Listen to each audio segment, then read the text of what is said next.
नमस्कार दोस्तों, आपका स्वागत है फैंटेसी नॉवल ऑडियो बुक में। आज हम लेकर आए हैं एक रोमांचक और रहस्यमयी कहानी जो आपको कल्पना की एक नई दुनिया में ले जाएगी। शुरू करने से पहले एक महत्वपूर्ण सूचना। इस कहानी के सभी पात्र, स्थान, घटनाएं और नाम पूर्णतः काल्पनिक हैं। इनका किसी वास्तविक व्यक्ति, स्थान या घटना से कोई संबंध नहीं है। यदि कोई समानता पाई जाती है तो वह मात्र संयोग होगी। तो बिना किसी देरी के आइए शुरू करते हैं आज की शानदार कहानी। शाही शहर के बाहर विशाल सड़क पर 3 लोग घोड़ों पर सवार होकर हवा के विपरीत दिशा में पूरी गति से दौड़ रहे थे। उन्होंने बांस की टोपी और लंबी चांद पाव पहन रखी थी और उन्होंने अपने सिर नीचे झुका रखे थे तथा अपने चेहरे छिपा रखे थे। इसके अलावा उनमें से 2 ने अपनी बांस की टोपी के नीचे कांसे के मुखौटे पहन रखे थे जिससे उनके चेहरे पूरी तरह से छिपे हुए थे। फिर अंत में ये लोग शाही शहर के बाहरी हिस्से में पहुंचे और किंग शिन के रेस्तरां के सामने रुक गए। किंग शिन रेस्टोरेंट के कर्मचारियों ने अपने घोड़ों को अस्तबल में ले जाकर तीनों लोगों को रेस्टोरेंट में प्रवेश करने दिया। तीनों लोग चुप रहे और तुरंत एक मेज की ओर चले गए। वे शांत और गंभीर दिख रहे थे। नमस्कार, मैं आपकी क्या मदद कर सकता हूँ? वेटर ने पूछा। जो व्यक्ति उनका नेता प्रतीत हो रहा था उसने अपना सिर उठाया। वह साफ सुथरा और आकर्षक दिख रहा था, लेकिन उसके साफ सुथरे चेहरे पर भी उसकी आंखों में एक रहस्यमय और गहन भाव झलक रहा था। वह इतना परिपक्व लग रहा था कि मानो उसने इस संसार में बहुत कुछ अनुभव किया हो। उसकी आंखों में मानो किसी साधक का अहंकार झलक रहा था। हमें 1 केतली चाय, शराब के 2 जार और अचार की 1 थाली चाहिए, अधेड़ उम्र के व्यक्ति ने नर्म और दोस्ताना लहजे में कहा। समझ गया, कर्मचारी ने जवाब दिया और तुरंत चला गया। जनरल, क्या मुझे कुछ गोपनीय पूछताछ करनी चाहिए? अधेड़ उम्र के व्यक्ति के बगल में बैठे व्यक्ति ने पूछा। अधेड़ उम्र के व्यक्ति ने बस हल्का सा सिर हिलाया और धीमी आवाज में कहा, थोड़ा इंतजार कीजिए। दूसरे व्यक्ति ने हल्के से सिर हिलाया लेकिन कुछ नहीं कहा। उस समय किंग शिन के रेस्तरां का माहौल बेहद जीवंत और शोरगुल भरा हो गया। कई लोग लगातार बातें करने लगे और बहुत उत्साहित लग रहे थे। महामहिम, इतनी रोमांचक बात क्या है? उसी क्षण रेस्तरां में एक आवाज गूंजी। किसी ने जवाब दिया, हाँ, आपको रेस्तरां में ज्यादा देर नहीं रुकना चाहिए, वरना आप वेन रेन यान और डुआन यू के विवाह समारोह जैसे सभी शानदार कार्यक्रमों से वंचित रह जाएंगे। वेन रेन यान और डुआन यू की शादी देखने के लिए बहुत सारे लोग गए थे। अगर मैं जाता भी तो देखने लायक क्या था? दूसरे व्यक्ति ने सिर हिलाते हुए कहा। वहां देखने लायक क्या था? मैं आपको बता दूं, वहां मौजूद लोग इसके बारे में बात करना बंद नहीं कर पाएंगे। ऐसा आयोजन अद्भुत और अविस्मरणीय होता है, क्या आपको ऐसा नहीं लगता? अद्भुत, अविस्मरणीय, क्या आप कुछ ज्यादा ही बड़ा चढ़ाकर तो नहीं कह रहे? सचमुच, शादी एक शानदार आयोजन है, लेकिन कुछ दिनों बाद आप इसे भूल जाएंगे। शानदार, लेकिन क्या आप इसे जल्दी भूल सकते हैं? खैर, आप लोगों को वहां जाना चाहिए और आप खुद देखेंगे। हर कोई वहां है। जो भी वहां गया था वह अभी भी सदमे में है। आज वेन रेन यान और डुआन यू का विवाह समारोह है, लेकिन वेन रेन यान और डुआन यू के पिता डुआन ली दोनों की मृत्यु हो गई है। किसी ने उनकी हत्या कर दी है। वेन रेन यान और डुआन ली मारे गए थे। ये सुनकर लोगों के दिल की धड़कन तेज हो गई और चेहरे सख्त हो गए। रेस्टोरेंट में कई लोग चुप हो गए, लेकिन तुरंत बाद ये लोग जोर जोर से चिल्लाने लगे। क्या हुआ? कृपया स्पष्ट रूप से बताएं, वास्तव में क्या हुआ? हाँ, वेन रेन यान और डुआन ली की मौत कैसे हो सकती है? उन्हें मारने की हिम्मत कौन करेगा? उन्हें मारने की ताकत किसके पास है? ये सवाल लोगों के मुंह से फूट रहे थे, लेकिन वे सिर्फ यही सोच रहे थे कि उनकी मौत कैसे हुई और क्या ये जानकारी झूठी थी। वेन रेन यान और डुआन ली की मौत कैसे हो सकती है? उन्हें मारने की हिम्मत और ताकत किसमें थी? बांस की टोपी पहने तीनों लोग भी दिलचस्पी दिखा रहे थे। जब नकाबपोश दोनों लोगों ने वेन रेन यान की मौत की खबर सुनी तो उनके दिल की धड़कनें तेज हो गईं। वह आदमी पहेलियों में बात कर रहा था ताकि बात और भी रोमांचक लगे, लेकिन उस समय वह व्यक्ति अपने वार्ताकारों को सस्पेंस में रखे हुए था और उन्हें सबसे दिलचस्प विवरण नहीं बता रहा था। वह बस उदासीनता से मुस्कुरा रहा था। महामहिम, आज अचार मेरी तरफ से है। सन्नाटा तोड़ते हुए एक आवाज आई। महामहिम कहलाने वाले ने मुस्कुराते हुए कहा, ठीक है, चूंकि सब जानना चाहते हैं तो मैं ही बता देता हूँ। आपको शायद याद होगा कि अतीत में एक व्यक्ति ने एक शहर में आग लगा दी थी जिसमें लाखों दुश्मन सैनिक मारे गए थे और राजकुमारी को बचाने के लिए वह दूसरे देश में भी घुस गया था। बेशक, मुझे याद है, वो लिन फेंग था। भला उसका नाम कौन भूल सकता है? हे, उस व्यक्ति ने दिल खोलकर मुस्कुराते हुए तुरंत कहा, लिन फेंग वापस आ गया है। वह शाही शहर लौट आया है। लिन फेंग वापस आ गया है। भीड़ आश्चर्यचकित रह गई। लिन फेंग इतने लंबे समय तक गायब रहने के बाद आखिरकार लौट आया था। महामहिम, लिन फेंग की वापसी, क्या इसका वेन रेन यान और डुआन ली से कोई संबंध है? दूसरे व्यक्ति ने पूछा। बिल्कुल, क्या आप सब नहीं जानते? लिन फेंग भी वेन रेन यान की तरह ही यूनहाई संप्रदाय का शिष्य था, लेकिन जब डुआन तियानलांग ने यूनहाई संप्रदाय का सफाया कर दिया तो वेन रेन यान ने संप्रदाय के साथ विश्वासघात किया, जबकि लिन फेंग वफादार रहा। अंत में उन्होंने उसे घेर लिया और मारने की कोशिश की, लेकिन उसने सेना से लड़ते हुए अपना रास्ता बना लिया। फिर उसे यूनहाई संप्रदाय का नया मुखिया बनाया गया। यही कारण है कि लिन फेंग डुआन तियानलांग से नफरत करता है और बदला लेने के लिए उसके बेटे को मारने गया था। इसके अलावा इस बार उसने संप्रदाय के साथ विश्वासघात करने के लिए वेन रेन यान को खुद सजा दी। डुआन ली वेन रेन यान की मौत का बदला लेना चाहता था, लेकिन लिन फेंग ने प्रतिशोध में उसे मार डाला। ऐसा लग रहा था मानो वह अधेड़ उम्र का आदमी किसी महान नायक के बारे में बात कर रहा हो, जिससे सभी और भी उत्साहित हो गए। वे कल्पना कर सकते थे कि डुआन तियानलांग ने यूनहाई संप्रदाय को एक सेना से घेर लिया है और लिन फेंग अकेले ही अपनी तलवार लहराते हुए एक नायक की तरह अपने दुश्मनों के बीच खून खराबे का रास्ता बना रहा है। वे डुआनली के महल में लिन फैंग की कल्पना भी कर सकते थे, जो न्याय के नायक की तरह एक गद्दार को मार रहा था। उनके दिल तेजी से धड़क रहे थे। हैरानी की बात यह थी कि वेन रेन यान और डुआन यू की शादी के दिन ही लिन फैंग ने वेन रेन यान और डुआनली की हत्या कर दी थी। जैसा कि उम्मीद थी, उसका ये कृत्य पागलपन भरा था। दुर्भाग्यवश वे देखने नहीं गए थे और उन्होंने शो मिस कर दिया। कितना अफसोस की बात है। अन्य लोगों द्वारा महामहिम कहकर पुकारे जाने वाले उस व्यक्ति ने देखा कि भीड़ संतुष्ट प्रतीत हो रही थी। हालांकि उसी क्षण कुछ परछाइयां प्रकट हुई। दो बर्फीली, ठंडी और रक्तपिपासु आंखें उसे घूर रही थीं। वह व्यक्ति अत्यंत सघन और घातक ऊर्जा उत्सर्जित कर रहा था। ये कब हुआ? उस व्यक्ति ने ठंडे और उदासीन स्वर में पूछा, जिससे वह आदमी चौंक गया। उसने तुरंत जवाब दिया, अभी कुछ समय पहले ही। अब ये खबर शहर के बाहरी हिस्से में फैल रही है। बहुत जल्द सबको पता चल जाएगा। मैंने कुछ भी झूठ नहीं बोला। उस व्यक्ति की परछाई एक पल के लिए चमकी और वह तुरंत वापस अपनी जगह पर लौट गया। उसने बांस की टोपी पहने हुए आदमी की ओर देखा और कहा, जनरल, ये घटना अभी हाल ही में घटी है। चलिए चलते हैं। अधेड़ उम्र के व्यक्ति ने उठकर अपनी चाय का प्याला खत्म करते हुए कहा। तुरंत बाद वह किनशिन के रेस्तरां से निकलकर दुआनली के महल की ओर चल पड़ा, लेकिन जब वे वहां पहुंचे तो वहां कोई नहीं था। ऐसा लग रहा था मानो वह व्यक्ति सच कह रहा हो। लिन फैंग के वापस आकर दुआनली और वेन रेन यान को मारने की खबर शहर के बाहरी हिस्से में तेजी से फैल रही थी और जल्द ही शाही शहर के भीतरी हिस्से तक भी पहुंच जाएगी। दुआनली शिउ युए के एक कुलीन व्यक्ति थे। किसी कुलीन व्यक्ति की मृत्यु कोई सामान्य घटना नहीं थी। यह एक बहुत ही गंभीर मामला था जो शिउ युए के अभिजात वर्ग का ध्यान आकर्षित करता था। इस बार तूफान को शांत नहीं किया जा सका क्योंकि लिन फैंग ने दुआन कबीले के एक और सदस्य को मार डाला था। वह अब ज्यादा देर तक सुरक्षित नहीं रह पाएगा। लिन फैंग के दुश्मन उसे चैन से नहीं बैठने देंगे। उदाहरण के लिए यू तियान जिंग और यू तियान चेन दुआनली के महल से निकल गए थे और उसके बाद उन्होंने जो कुछ हुआ था उसके बारे में अफवाहें फैलाना शुरू कर दिया था और लिन फैंग के खिलाफ साजिश रचने की कोशिश कर रहे थे। लिन फैंग असाधारण रूप से प्रतिभाशाली था। वे उसे जीवित नहीं रहने दे सकते थे। लिन फैंग ने घटनाओं की श्रृंखला और अपने खिलाफ साजिश रचने वाले लोगों के बारे में नहीं सोचा था। उसने बस अपने दिल की सुनी थी। उसने वेन रेन यान को इसलिए मार डाला क्योंकि उसने यूनहाई संप्रदाय के साथ विश्वासघात किया था और उसका नाम कलंकित किया था। अगर वह उसे जीवित छोड़ देता तो लिन फैंग को कभी शांति नहीं मिलती। लिन फैंग को वेन रेन यान की हत्या का कोई पछतावा नहीं था। फिर डुआनली ने वेन रेन यान का बदला लेने के लिए उसे जान से मारने की कोशिश की तो जाहिर है कि लिन फैंग उसे जान से मारने की कोशिश करने वाले किसी पर भी दया नहीं दिखाने वाला था। इससे परेशानी तो हुई, लेकिन लिन फैंग को इसका जरा भी अफसोस नहीं था। लिन फैंग काफी समय बाद पहली बार सेलेस्टियल एकेडमी में प्रवेश कर रहा था। इन दिनों लिन फैंग काफी मशहूर हो चुका था, खासकर इसलिए क्योंकि उसने अकादमी के चौथे रैंक के शिष्य डू गुशान को बेरहमी से पीटा था। उसने डू गुशान को अपने सामने घुटने टेकने पर मजबूर कर दिया था। यह एक क्रूर और निर्मम अपमान था। कहा जाता है कि लिन फैंग ने यानजोउ शहर में डू गु शियाओ की बांह तक काट दी थी। उनकी अनेक उपलब्धियों को देखते हुए ये कहा जा सकता है कि लिन फैंग का चित्र सभी ने देखा था। यहाँ तक कि कई लोग उन्हें दिव्य अकादमी का गौरव मानते थे। हालांकि शुरुआत से अंत तक लिन फैंग ने कभी भी स्वयं को अकादमी का छात्र नहीं माना। वे वहां केवल साधना करने गए थे, इससे अधिक कुछ नहीं। ये लिन फैंग है। देखो, लिन फैंग अकादमी में वापस आ गया है। सेलेस्टियल अकादमी के अंदर एक के बाद एक आवाजें गूंज रही थीं।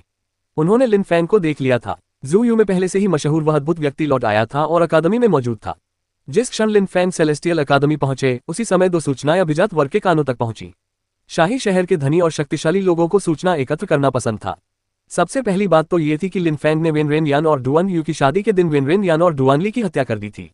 वह बेहद दुस्साहसी था। घटी घटनाओं के बारे में सबको पता था। दूसरी बात यह थी कि लियू कांगलैन को लगभग फांसी दे दी गई थी, लेकिन लिन फैंग की बदौलत वह बच गया और अब वह शाही शहर में वापस आ गया था। बेशक इन बातों के बारे में बहुत कम लोगों को पता था। केवल उच्च सामाजिक स्थिति वाले लोगों को ही यह जानकारी प्राप्त हो पाती थी। डुआन तियान लैन द्वारा लियू कैंगलैन को लगभग मार ही दिया गया था, लेकिन लिन फैंग सबसे महत्वपूर्ण क्षण में पहुंचे और लियू कैंगलैन को बचा लिया। हालांकि लियू कैंगलैन की खेती को सील कर दिया गया था। इसके अलावा लियू कैंगलैन और डुआन तियान लैन द्वारा साझा की गई आपसी नफरत अंतहीन थी। दुआन तियान लैन के बेटे दुआन हान की मौत इसी वजह से हुई थी।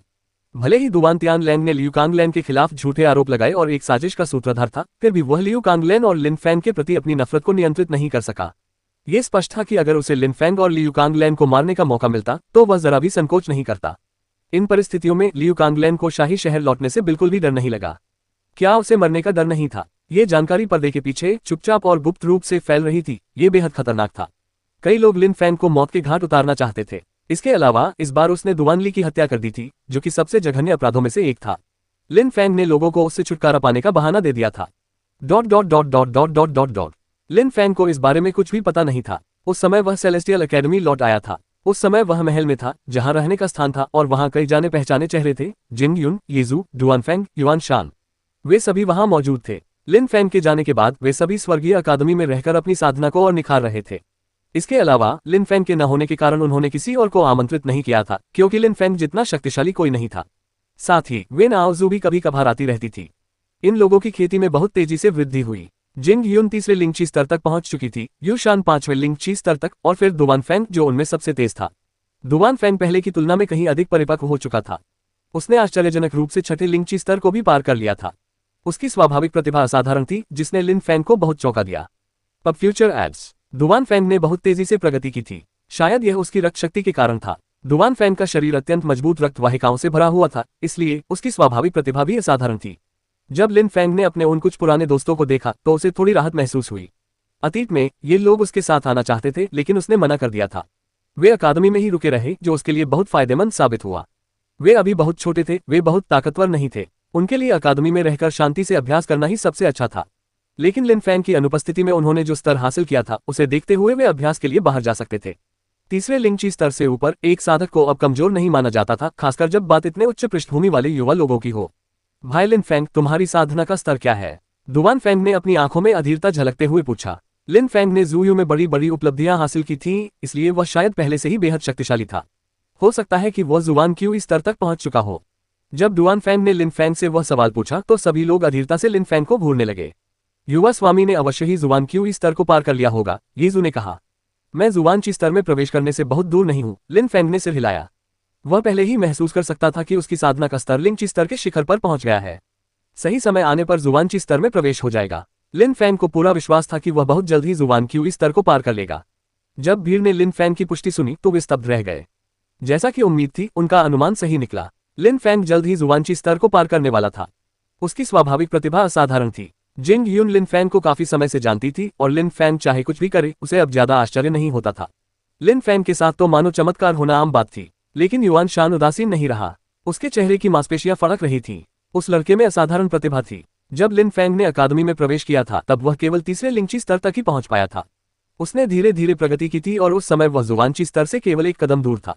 जुवान क्यू लेयर शब्द कितने प्रभावशाली लगते थे। लिन फैंग के लिए यह एक सपने जैसा था। लिन फैंग ने लंबे समय से जुवान क्यू स्तर तक पहुंचने का सपना देखा था।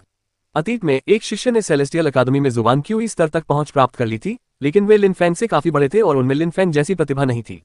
उसके अलावा पूरे अकादमी में कोई भी लिन फैंग का मुकाबला नहीं कर सकता था। दूसरे नंबर का शिष्य क्योंग बी लुओ भी लिन फैंग से प्रतिस्पर्धा नहीं कर सकता था। हा हा हा हा हा। उसी क्षण वातावरण में एक जोरदार हंसी गूंजी और उनके कानों में चुभ गई। युआन शान सदमे में था। कितनी शक्तिशाली ची! क्या ऐसा हो सकता है कि किसी और ने भी जुवानची परत को पार कर लिया हो? युआन शान स्तब्ध रह गया।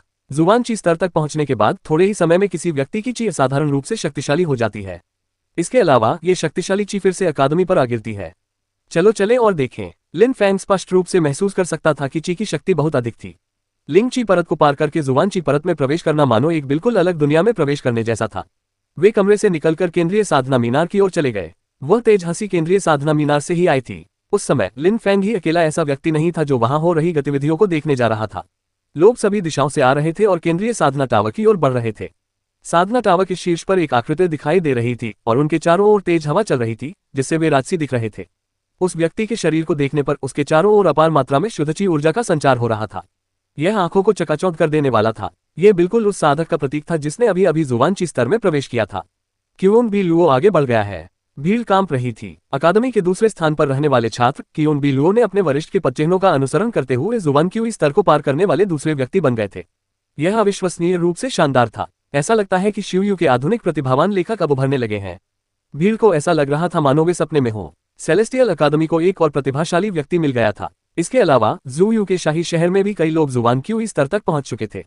ये सभी ज़ूयू के भविष्य के लिए एक संभावित शक्ति का प्रतिनिधित्व करते थे। जुवान क्यू स्तर के सभी साधकों के पास अद्वितीय कौशल थे जो उन्हें असाधारण बनाते थे। लोगों को इस बात पर पूरा यकीन था कि शिवयू प्रतियोगिता के कारण एक नए युग की शुरुआत होगी। उस युग को प्रतिभाशाली व्यक्तियों का युग कहा जाएगा। अनगिनत प्रतिभावान व्यक्ति होंगे जो लगातार एक दूसरे को पीछे छोड़ते हुए अद्वितीय प्रतिभावान बनेंगे। ऐसे आयोजन का वर्णन करने के लिए केवल एक ही शब्द उपयुक्त होगा, प्रतिभावान व्यक्तियों का युग। हवा में वह गर्वित आकृति घमंड से मुस्कुरा रही थी। नीली शून्य आत्मा प्रकट हो। हवा में मनराती आकृति ने कहा। पलक झपकते ही उसकी आत्मा प्रकट हो गई। ब्लू वॉर्ड स्पिरिट नीले रंग की थी और पानी की तरह शुद्ध और निर्मल दिख रही थी। यह आकाश की तरह निर्मल थी। यह बारिश की बूंदों के तूफान में बदल गई, लेकिन ये बूंदें जमीन की ओर नहीं गिर रही थी। ये बूंदें भी मानो मायावी प्रतीत हो रही थी। क्या अद्भुत आत्मा है। मैंने पहले कभी क्योंग बी लुओ को अपनी आत्मा का उपयोग करते नहीं देखा था। मुझे आश्चर्य है कि उसकी नीली शून्य आत्मा कितनी शक्तिशाली है। जब भीड़ ने पानी की तरह दिखने वाले उस साफ नीले रंग के अगाध पिंड को देखा तो वे सोचने लगे कि यह अविश्वसनीय ही होगा। वे बहुत उत्सुक भी थे। नीली शून्य आत्मा, जब कियोगा बीलुओ ने उसकी आत्मा को महसूस किया तो वह घमंडी मुस्कान के साथ बोली, आज से मैं कियोगा बीलुओ पूरे स्वर्गीय अकादमी की सर्वश्रेष्ठ शिष्या हूँ। डूबी या वेन आउजू मेरे सामने कुछ भी नहीं है। इसके अलावा लिन फैंग की बात करें तो भले ही वह जुवानची स्तर तक पहुंच जाए, मेरी नजर में वह कुछ भी नहीं है। कियोंग बीलू आत्मविश्वास से भरा हुआ था, लेकिन उसकी आवाज में व्याप्त अहंकार आसमान छू रहा था, जिसने कई लोगों को चौंका दिया। कियोंग बीलू सेलेस्टियल अकादमी का दूसरे दर्जे का शिष्य था। उसका ये कहना कि वेन आउजू उससे मुकाबला नहीं कर सकती, ये बात समझ में आती थी। फिर उसका ये कहना कि लिन फैंग उसकी नजर में कुछ भी नहीं है, ये भी समझ में आता था।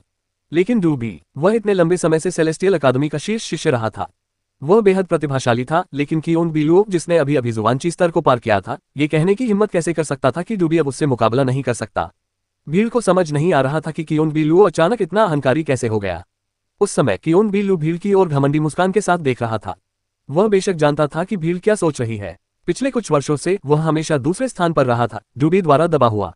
मैं कियोंग बीलू अपनी बात साबित कर दूंगी। 3 दिनों में यहीं पर मैं डूबी, वेन आउजू और डूबू शान को चुनौती दूंगी। और अगर तथाकथित प्रतिभाशाली लिन फैंग भी आना चाहे तो मुझे कोई आपत्ति नहीं है। कियोंग बीलू ने ठंडी मुस्कान के साथ कहा, सबको इसके बारे में बता दो। 3 दिन में मैं यहाँ सम्मानपूर्वक उन सभी का इंतजार करूंगी। जब उसने बोलना समाप्त किया तो कियोंग बीलू हवा में चलने लगा। पलक झपकते ही वह गायब हो गया और किसी को पता नहीं चला कि वह कहाँ चला गया। भीड़ बस वहीं खड़ी रह गई, अवाक। कियोंग बीलू ने हैरानी से डूबी, वेन आउजू, डूबू शांग और लिन फैंग को चुनौती देने की इच्छा जताई। कितना घमंडी। जुबान क्यू इस स्तर तक पहुंचने के बाद कियोंग बीलू अति आत्मविश्वास से भर गया था और हर किसी को अपने से कमतर समझता था। क्या ऐसा हो सकता है कि कियोंग बीलू की आत्मा में कुछ विशेष शक्ति हो जिसके कारण वह अकादमी में प्रथम स्थान प्राप्त छात्र बन सका? क्या वह 8 उच्च अधिकारियों को भी टक्कर दे सकता है? कई लोगों के मन में ऐसे ही विचार थे, क्योंकि उनमें से किसी को भी यह नहीं पता था कि इसका कारण क्या है। हालांकि कियोंग बीलू का आत्मविश्वास उन्हें सचमुच शक्ति का एहसास करा रहा था, यह उनकी आत्मा को झकझोर रहा था। उस समय लिन फैंग भी भीड़ में खड़ा होकर लुप्त होती हुई आकृति को देख रहा था। उसकी आंखों में चमक उठ रही थी। कुछ क्षण पहले लिन फैंग ने अपनी पृथ्वी सम्मलन शक्ति का उपयोग करते हुए कियोंग बीलू की आत्मा की जांच की। उसने पाया कि नीली शून्य आत्मा की वर्षा बूंदों ने वास्तव में वातावरण को सील कर दिया था। उस नीले पदार्थ के अंदर और बाहर की हवा पूरी तरह से एक जैसी नहीं थी। वह नीला शून्य लगभग एक दूसरी दुनिया जैसा है। क्या ऐसा हो सकता है कि बीलुओं को यह नाम उसकी आत्मा के कारण मिला हो? लिन फैंग ने सोचा, लेकिन तुरंत ही उसने अपना सिर हिला दिया। कियोंग बीलुओ अकादमी का प्रथम श्रेणी का शिष्य बनने के लिए बहुत उत्सुक लग रहा था। यहाँ तक कि जुबान क्यू इस स्तर को पार करने के तुरंत बाद ही वह सबको ये साबित करने की कोशिश कर रहा था कि वह सर्वश्रेष्ठ है। नोट: बीलुओ इक्वल्स नीला शून्य। इसके अलावा लिन फैंग को इस बात से और भी गुस्सा आया कि बिना किसी उकसावे के किसी ने उसे फिर से इसमें घसीट लिया था। कियोंग बीलुओ ने लिन फैंग का नाम लिया था। वह लिन फैंग की प्रसिद्धि से इतनी नफरत करता था कि उसने उसे तुच्छ तक कह दिया। कितनी बदतमीजी। जब युवा स्वामी लिन फैंग जुवानची स्तर तक पहुंच जाएंगे तो वो उसे आसानी से शिष्टाचार का पाठ पढ़ा देंगे। ये जू ने गुस्से से कहा। कियोंग बीलुओ ने लिन फैंग को तुच्छ समझा। कितनी बदतमीजी। लिन फैंग ने अभी तक जुवानची स्तर को पार नहीं किया था, लेकिन वह कियोंग बीलुओ से काफी छोटा था। कियोंग बीलुओ की उम्र में लिन फैंग उससे कहीं अधिक शक्तिशाली होता। लिन फैंग को कोई फर्क नहीं पड़ा और वह मुस्कुराया। उसने यीजू की तरफ देखकर उसे सहारा दिया। वह सचमुच बहुत होशियार, समझदार और दयालु थी। उसने यह नहीं कहा कि लिन फैंग कियोंग बीलुओ से कमजोर है, बल्कि उसने कहा कि लिन फैंग अंततः कियोंग बीलुओ से अधिक शक्तिशाली हो जाएगी। साथ ही वह लिन फैंग को व्यक्तिगत भावनाओं में बहकर चुनौती का सामना न करने की सलाह दे रही थी। यीजू का ये वाक्य, जो सुनने में सरल और मासूम लगता था, वास्तव में कई छिपे अर्थों को समेटे हुए था। यीजू ने थोड़ा सिर झुकाकर लिन फैंग की ओर देखा। उसका चेहरा भी थोड़ा लाल हो गया था। लिन फैंग की आंखों में देखते हुए उसे ऐसा लगा जैसे वह एक छोटी और शक्तिहीन इंसान है। उसे लगा कि वह लिन फैंग की निगाहों से बच नहीं सकती। चलो चलते हैं, लिन फैंग ने बेपरवाही से कहा। हालांकि चलना शुरू भी नहीं हुआ था कि लिन फैंग फिर रुक गया। उसके सामने एक लड़की खड़ी थी और उसने अपना सिर थोड़ा झुका रखा था। उसकी दोनों मुट्ठियां कसकर भींची हुई थी। यून शी। लिन फैंग को धुंधली सी उस युवती की याद आ रही थी। उसका नाम यून शी से मिलता जुलता था, जिससे वह सेलेस्टियल रिवर में मिला था, लेकिन दूसरा अक्षर अलग था। तुम्हें अब भी मैं याद हूं, यून शी ने सिर उठाते हुए कहा। उसका चेहरा पूरी तरह से लाल था और वह थोड़ी शर्मीली लग रही थी। लिन फैंग को आश्चर्यजनक रूप से उसका नाम याद था। हाँ, लिन फैंग ने मुस्कुराते हुए और सिर हिलाते हुए कहा। जब उनकी मुलाकात हुई तो एक लड़की यूनशी को साधना कक्ष के बदले डूबू शान के साथ एक रात बिताने के लिए मनाने की कोशिश कर रही थी। हालांकि यूनशी ने कहा कि वह लिन फैंग को पसंद करती है, लेकिन उसके मन में कोई विकृत विचार नहीं है और वह अभी भी पवित्र है। इसके बाद डूबू शांग ने यूनशी को धमकी दी। वह बेहद आक्रामक हो गया। लिन फैंग इसे अनदेखा नहीं कर सका और उसने डूबू शांग को अपमानित करते हुए उसे अपने सामने घुटने टेकने पर मजबूर कर दिया। इसके बाद वह यूनशी के साथ केंद्रीय साधना टावर के एक कमरे में गया। लिन फैंग को ये बातें स्पष्ट रूप से याद थी। लिन फैंग। जब यूनशी ने देखा कि लिन फैंग सिर हिला रहा है तो उसके चेहरे पर उत्साह झलक उठा। वह कुछ कहना चाहती थी, लेकिन उसके होंठ हिल नहीं रहे थे। वह बस उसे निहार रही थी। क्या तुम ठीक हो? कुछ क्षण बाद यूनशी केवल 3 शब्द ही कह सकी। मैं ठीक हूँ, धन्यवाद। लिन फैंग ने चेहरे पर गर्मजोशी भरी मुस्कान के साथ कहा। युन शी को थोड़ा चक्कर सा आया। वह आमतौर पर बहुत बहिर्मुखी थी, लेकिन अब वह शांत और अंतर्मुखी हो गई थी। मैं जा रहा हूँ, खूब अभ्यास करते रहो, लिन फैंग ने युन शी को सिर हिलाते हुए कहा, और तुरंत बाद वह चला गया। युन शी ने अपना सिर उठाया और लोगों को जाते हुए देखा। वह निराशा से भर उठी। वह भविष्य में टावर से बाहर निकलकर और अधिक घूमने की कोशिश करेगी और ये देखने की कोशिश करेगी कि क्या वह लिन फैंग से दोबारा मिल सकती है। उसने उस समय लिन फैंग से मिलने की उम्मीद नहीं की थी। दुर्भाग्य से वह कुछ कह भी नहीं पाए। उसके आसपास कितनी खूबसूरत औरतें हैं। युन शी ने मन में एक अजीब सी भावना के साथ सोचा। लिन फैंग के आसपास की सभी लड़कियां बहुत सुंदर थीं। युशिन, ज्यादा मत सोचो, वे हमारी दुनिया के नहीं हैं। युन शी के बगल में खड़ी एक युवती ने उसे दिलासा देने की कोशिश करते हुए कहा। वह युन शी की सहेली थी। अतीत में उसने भी सब कुछ देखा था और उसे स्पष्ट था कि युन शी लिन फैंग को पसंद करती है, खासकर उस दिन के बाद से। वह लिन फैंग के प्रति आसक्त हो गई थी, लेकिन उसके और लिन फैंग के बीच का फासला हमेशा ही बहुत बड़ा रहेगा। वे एक ही दुनिया के नहीं थे। युशिन ने अपनी सहेली की ओर देखा और उसकी सहेली ने गौर किया कि उसकी आंखों में आंसू थे। उनकी मुलाकात क्षणिक थी, पर वे अलग अलग दुनिया में रहती थीं। वे पल भर के लिए मिल सकती थीं, लेकिन फिर हमेशा के लिए बिछड़ जाती थीं। युन शी उदास थी। लिन फैंग ही उसके लिए एकमात्र सहारा था। लिन फैंग उनकी मुलाकातों पर नजर नहीं रख रहा था। वह लड़की लिन फैंग के दिल में कोई खास जगह नहीं रखती थी। हालांकि उसने उस लड़की की भावनाओं को जरूर महसूस किया था। लिन फैंग, ऐसा लगता है कि वह तुम्हें पसंद करती है, लेन जियाओ ने मुस्कुराते हुए कहा, लेकिन उसके चेहरे पर मुस्कान नहीं थी। तो क्या हुआ? लिन फैंग ने लेन जियाओ की ओर देखते हुए कहा। क्या तुम्हें लगता है कि यह नीरस और उबाऊ है? जो लड़की तुम्हें पसंद करती है उसे तुम क्यों नहीं स्वीकारोगे? तुम्हारे जैसे लोगों के लिए कई महिलाओं के साथ संबंध रखना तो सामान्य बात है। लेन जियाओ ने होठों पर शरारती मुस्कान लिए कहा। उसकी बात सुनकर वहां मौजूद कुछ अन्य लड़कियां भी हैरान रह गईं। 9 बादलों के महाद्वीप में साधना सबसे महत्वपूर्ण थी, लेकिन रिश्ते भी उतने ही महत्वपूर्ण थे। कुछ पुरुष ऐसे भी थे जिन्हें लगता था कि 3 या 4 महिलाएं भी पर्याप्त नहीं हैं। सभी साधकों के लिए यही स्थिति थी। कुछ अत्यंत शक्तिशाली महिला साधकों के तो कई पुरुष भी थे। बेशक पहला मामला सबसे आम था, दूसरा दुर्लभ। लिन फैंग ने उसकी ओर शरारती मुस्कान के साथ देखा और कहा, तो तुम ये कहना चाह रही हो कि अगर तुम्हारे जैसी कोई मेरी प्रेमिका बनना चाहे तो मुझे स्वीकार कर लेना चाहिए, है ना? जब लान जियाओ ने लिन फैंग की बात सुनी तो वह स्तब्ध रह गई। उसने तुरंत लिन फैंग को घूरकर देखा और धीमी आवाज में बड़बड़ाते हुए कहा, कौन एक हरामखोर की प्रेमिका बनना चाहेगा? मूर्ख। दिन बीत चुके थे और क्योंगबीलू द्वारा डूबी वेन आउजू और लिन फैंग को दी गई चुनौती की खबर पहले ही व्यापक रूप से फैल चुकी थी। कई लोग इस बारे में चर्चा कर रहे थे, जिसका मतलब था कि लिन फैंग भी उनकी बातचीत में शामिल था। हालांकि उस समय वह आंगन में पत्थर की बनी एक बेंच पर शांति से लेटा हुआ था। उसके बगल में मेन किंग थी, जो पहले की तरह न तो ठंडी लग रही थी और न ही गर्म। वह दूर कहीं देख रही थी, लेकिन यह बताना असंभव था कि वह क्या सोच रही थी। उसी समय लेन जियाओ, जिंग यून और ये जू भी आंगन में थी। लेन जियाओ बाकी दोनों लड़कियों को बता रही थी कि किन समस्याओं के कारण उनकी साधना में बाधा आ रही है। लिन फैंग बीच बीच में उन लड़कियों की ओर देख रहा था और उसने पाया कि वे आपस में बहुत अच्छे से घुल मिल रही थीं। उसी समय बाहर कोई दरवाजे पर दस्तक दे रहा था। अंदर आओ, लिन फैंग ने कहा और तुरंत ही दरवाजा खुला और बांस की टोपी पहने एक आकृति दिखाई दी। उस व्यक्ति ने अपना सिर उठाया और लिन फैंग की ओर देखा। लिन फैंग की दृष्टि में एक कांसे का मुखौटा प्रकट हुआ। उस मुखौटे के नीचे चमकती हुई आंखें थीं। लिन फैंग, भाई, उस व्यक्ति ने चिल्लाकर कहा। लिन फैंग चौंक गया और फिर खड़ा हो गया। पो जून। लिन फैंग, भाई, मैं हूं। पो जून ने आंगन में प्रवेश करते हुए कहा। फिर दरवाजा धीरे धीरे अपने आप बंद हो गया। पो जून, तुम शाही शहर कब आए? लिन फैंग आश्चर्यचकित हुआ। वह पो जून की ओर बढ़ा। लियू कांगलैन ने कुलीन सैनिकों को लिन फैंग के साथ रहने के लिए कहा था, लेकिन पो जून और हान मान लियू कांगलैन के साथ चले गए, लिन फैंग के साथ नहीं। पो जून को दुवान रेन में होना चाहिए था, न कि शाही शहर में। वह शाही शहर में कैसे था? लिन फैंग, भाई, हम 3 दिन पहले शाही शहर लौट आए थे। बात सिर्फ इतनी है कि सेलेस्टियल अकादमी दूसरों को प्रवेश की अनुमति नहीं देती। पिछले 2 दिनों से मैं इसका समाधान खोजने की कोशिश कर रहा हूँ। हम, लिन फैंग ने फुसफुसाते हुए कहा। शाही शहर में और कौन है? हान मान और सेनापति भी यहाँ हैं। लिन फैंग, सेनापति भी तुमसे मिलना चाहते हैं, पो जून ने गंभीर स्वर में कहा, जिससे लिन फैंग चिंतित हो गया। लियू कांगलैन दुवान रेन से शाही शहर तक दौड़कर आया था क्योंकि वह लिन फैंग से मिलना चाहता था। ऐसा लग रहा था कि उसे उससे कुछ महत्वपूर्ण बात कहनी है, अन्यथा लियू कांग इतना जोखिम उठाकर खुद शाही शहर वापस नहीं आता। लिन फैंग बेशक ये समझती थी कि शाही शहर लियू कांगलैन के लिए एक खतरनाक जगह थी। चलो चलते हैं, लिन फैंग ने कहा। उसे अब वहां और बात करने का मन नहीं था। ठीक है, पो जून ने सिर हिलाते हुए कहा और तुरंत मुड़ गया। फिर वे पूरी रफ्तार से निकल पड़े। आंगन के बीचों बीच लड़कियां थोड़ी हैरान थीं। इसके अलावा मेन किंग शांत और सहजता से खड़ी हुई और फिर लिन फैंग के पीछे पीछे चली गई। पब फ्यूचर एड्स। मेन किंग, तुम यहीं रुक सकती हो। अगर कोई समस्या न हो तो मैं जल्दी वापस आ जाऊंगा, लिन फैंग ने मुड़कर मेन किंग की ओर देखते हुए कहा। मेन किंग ने हैरानी से सिर हिलाया। लिन फैंग और पो जून एक साथ चले गए। इन दिनों लिन फैंग शारीरिक शक्ति के मामले में मेन किंग के बराबर पहुंच रहा था। अगर कोई बड़ा खतरा आ जाए और वह अपनी सुरक्षा सुनिश्चित न कर पाए तो शायद मेन किंग के लिए भी स्थिति खतरनाक हो सकती है। पो जून लिन फैंग को एक रेस्तरां में ले गया। उस रेस्तरां की सजावट बहुत ही साधारण थी, लेकिन वह बहुत शांत और सुकून भरा था। वहां बहुत कम ग्राहक थे। रेस्टोरेंट के बीचों बीच स्थित एक मेज पर बांस की टोपी पहने दो लोग शांति से बैठे हुए थे और रेस्टोरेंट में प्रवेश करने वाले लोगों को देख रहे थे। उन्होंने अपना सिर उठाया। लिन फैंग, भाई, हान मान ने खड़े होते हुए चिल्लाकर कहा। हान मान। लिन फैंग ने हान मान की ओर देखा और फिर दूसरे व्यक्ति की ओर। लियू कांगलैन पहले से दुबली और पीली लग रही थी। अंकल लियू, लिन फैंग चिल्लाया। लियू कांगलैन ने हल्के से सिर हिलाया और कहा, लिन फैंग, इधर आओ और बैठ जाओ। लिन फैंग ने हल्के से सिर हिलाया और फिर तुरंत लियू कांगलैन के सामने बैठ गया। उसने पूछा, चाचा लियू, आप शाही शहर क्यों आए हैं? मैं तुमसे बात करने आया हूँ, लियू कांगलैन ने कहा और आगे बोला, लिन फैंग, किन कुंग और बाकी लोग कैसे हैं? वे तीनों ठीक हैं। वे सभी यांगझोउ शहर में हैं। ये तो अच्छी बात है। अफसोस की बात है कि चीशी की सेना अब यहाँ नहीं है, लियू कांगलैन ने कहा। फिर उसने आह भरी, शायद मुझे जाकर जियू चीशी से मिल जाना चाहिए।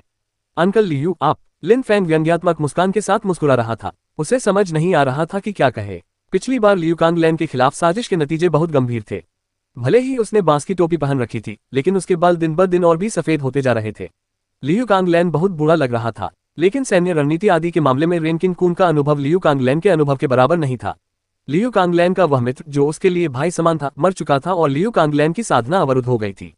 इसके अलावा उसके खिलाफ सभी आरोप झूठे थे। लियू कांगलैन ने अपना जीवन ज़ुयू के लिए समर्पित कर दिया था और उसे यही पुरस्कार मिला। लिन फैंग, मो युए के युवराज मोजी ने युद्ध के बाद शुवांची स्तर को पार कर लिया है। कहा जाता है कि उन्होंने दूसरे शुवांची स्तर को भी पार कर लिया है। वे पहले से कहीं अधिक शक्तिशाली हैं। कुछ समय पहले ही उन्होंने दुवान रेन शहर में कुछ सैनिक भेजे हैं। वहां के लोग बूढ़े, कमजोर और कुछ तो घायल भी हैं। इसके अलावा पिछली बार शहर में आग लग गई थी, लेकिन हम उसकी मरम्मत नहीं कर पाए हैं, इसलिए वह खंडहर बन चुका है और मैं अब किसी काम का नहीं हूँ। अगर मोजी चाहें तो वे आसानी से दुवान रेन सीमा पर हमला कर सकते हैं। जब लिन फैंग ने लियू कांगलैन को सुना तो वह स्तब्ध रह गया। मोजी ने दुवान रेन पर फिर से हमला किया था। क्या ज़ुयू ने अतिरिक्त सैनिक नहीं भेजे? लियू कांगलैन ने सिर हिलाते हुए कहा, जो कुछ हुआ उसके बाद मैं एक उच्च पदस्थ अधिकारी बन गया, लेकिन फिर भी उन्होंने मुझे अतिरिक्त सैनिक भेजने के मेरे अनुरोधों को ठुकरा दिया। उन्होंने दुवान रेन शहर के पुनर्निर्माण में मदद करने से भी इनकार कर दिया। दूसरे शब्दों में, ज़ुयू ने दुवान रेन शहर और विशाल दुवान रेन सीमा को पहले ही छोड़ दिया है। चाहे जनता हो या शहर, देश को किसी की परवाह नहीं है। मोयू सीधे हमला करके सबको मार सकता है। अब फ्यूचर एड्स। लिन फैंग चकित रह गया। उन्होंने अतिरिक्त सैनिक भेजने से इनकार कर दिया था और शहर की मरम्मत करने से भी मना कर दिया था। उन्होंने दुवान रेन शहर को छोड़ दिया था और लगभग उसे मो युए को सौंप ही रहे थे। लेकिन मुझे शिव युए के लोगों के लिए डर लग रहा है। अगर दुवान रेन सीमा के दूसरी तरफ मो जी ने आदेश दिया तो मो युए की सेना दुवान रेन सीमा पार कर सकती है, लेकिन उन्हें इस बात का ध्यान रखना होगा कि वे किसे मार रहे हैं और किन शहरों पर हमला कर रहे हैं। अंधाधुंध नरसंहार नहीं हो सकता। लियू कांगलैन ने यह कहा, जिससे लिन फैंग हैरान रह गया। मो जी दुवान रेन सीमा पार करने का आदेश तो दे सकता है, लेकिन फिर सेना अपनी मर्जी से शहरों को तबाह नहीं कर पाएगी। सब कुछ मजाक जैसा लग रहा था। लिन फैंग, तुम्हें भी यह एक मजाक जैसा लग रहा होगा, मानो शाही परिवार को अपनी प्रजा की कोई परवाह ही न हो। वे अपनी प्रजा को मो युए के हवाले कर रहे हैं, जबकि मो युए तो ऐसे व्यक्ति हैं जो बिना सोचे समझे हत्या न करने का आदेश देते हैं। ये तो सरासर बेतुका है। लियू कांगलैन ने मन ही मन हंसते हुए कहा, फिर उसने शराब का गिलास उठाया और एक ही घूंट में पी गया। खांसी खांसी। लियू कांगलैन को खांसी आ गई। वह कांप रहा था और बहुत कमजोर दिख रहा था। लिन फैंग उसकी मदद करना चाहता था, लेकिन लियू कांगलैन ने उसे हाथ से रोक दिया। आओ लिन फैंग, थोड़ी शराब पी लो। मुझे तुम्हें और कुछ नहीं बताना है। मैं बस तुम्हें ये बातें बताना चाहता था और तुम्हारे साथ थोड़ी शराब पीना चाहता था, लियू कांगलैन ने कहा। वह अकेला महसूस कर रहा था। युद्ध के दौरान उसने अपने 1 लाख से अधिक सैनिकों को खो दिया था और उनकी हड्डियां जमीन पर बिखरी पड़ी थीं। बचे हुए आखिरी सैनिक लिन फैंग के साथ यांगजो शहर में थे। लियू कांगलैन के साथ केवल लियू फी ही रह गया था। लेकिन कुछ ऐसी बातें थीं जिनके बारे में लियू कांगलैन लियू फी से बात करने को तैयार नहीं थी, इसलिए उसके पास कोई ऐसा व्यक्ति नहीं था जिसके साथ वह अपना बोझ साझा कर सके। वह अभिमानी सेनापति जो आसमान की ऊंचाइयों तक पहुंच चुका था, अंत में निर्मल और भावहीन हो गया। उसकी चमक दमक और गौरव पूरी तरह समाप्त हो गए। एक अंतहीन उदासी ने उसके हृदय पर कब्जा कर लिया था। चलो पीते हैं, लिन फैंग ने अपना गिलास उठाते हुए कहा और फिर उसे गटक लिया। तुरंत बाद उसने लियू कांगलैन का गिलास फिर से भर दिया। उसे लियू कांगलैन को क्या सलाह देनी थी यह उसे पता नहीं था और न ही उसके पास उसे सलाह देने के लिए कुछ था। वे एक के बाद एक गिलास खाली करते जा रहे थे। लियू कांगलैन का चेहरा पीला पड़ता जा रहा था, लेकिन उनमें शराब पीना बंद करने का कोई संकेत नहीं दिख रहा था। वे लगातार गिलास गटकते जा रहे थे। लिन फैंग, मेरे मरने के बाद मैं आशा करती हूँ कि तुम फी का अच्छे से ख्याल रखोगे। बचपन से उसके माता पिता नहीं रहे हैं। मेरी वजह से उसे बड़े होने में बहुत कठिनाइयों का सामना करना पड़ा है। उसका स्वभाव भी थोड़ा गुस्सैल है। मुझे उम्मीद है कि तुम उसे माफ कर दोगे। हालांकि लियू कांगलैन ने काफी शराब पी रखी थी, फिर भी वह होश में था। बात करते समय वह लिन फैंग की आंखों में देख रहा था। चाचा लियू, अन्यथा आप शाही शहर में ही रह सकते थे, वापस मत जाए। लियू कांगलैन ने अपना सिर हिलाया। उनके चेहरे पर एक गहरी और भावपूर्ण मुस्कान आ गई और उन्होंने कहा, कुछ काम करना जरूरी है और जाने से पहले मैं आपकी कुछ मदद करना चाहता हूँ। क्या आप मेरी किसी काम में मदद करेंगे? लिन फैंग को लियू कांगलैन की बात समझ नहीं आई। एक दिन तुम समझ जाओगे, मैं तुम्हें बस एक वाक्य बताऊंगा, लियू कांगलैन ने कहा और फिर थोड़ी देर रुका। तुरंत बाद उसने लिन फैंग की आंखों में सीधे देखते हुए धीरे धीरे कहा, स्वर्ग और पृथ्वी अपने प्राणियों को पुआल के कुत्तों की तरह सताकर क्रूरता करते हैं। लिन फैंग का दिल अचानक कांपने लगा। जाहिर है उसने ये शब्द पहले ही सुन लिए थे। उसने कभी सोचा भी नहीं था कि उसे ये शब्द लियू कांगलैन से सुनने को मिलेंगे।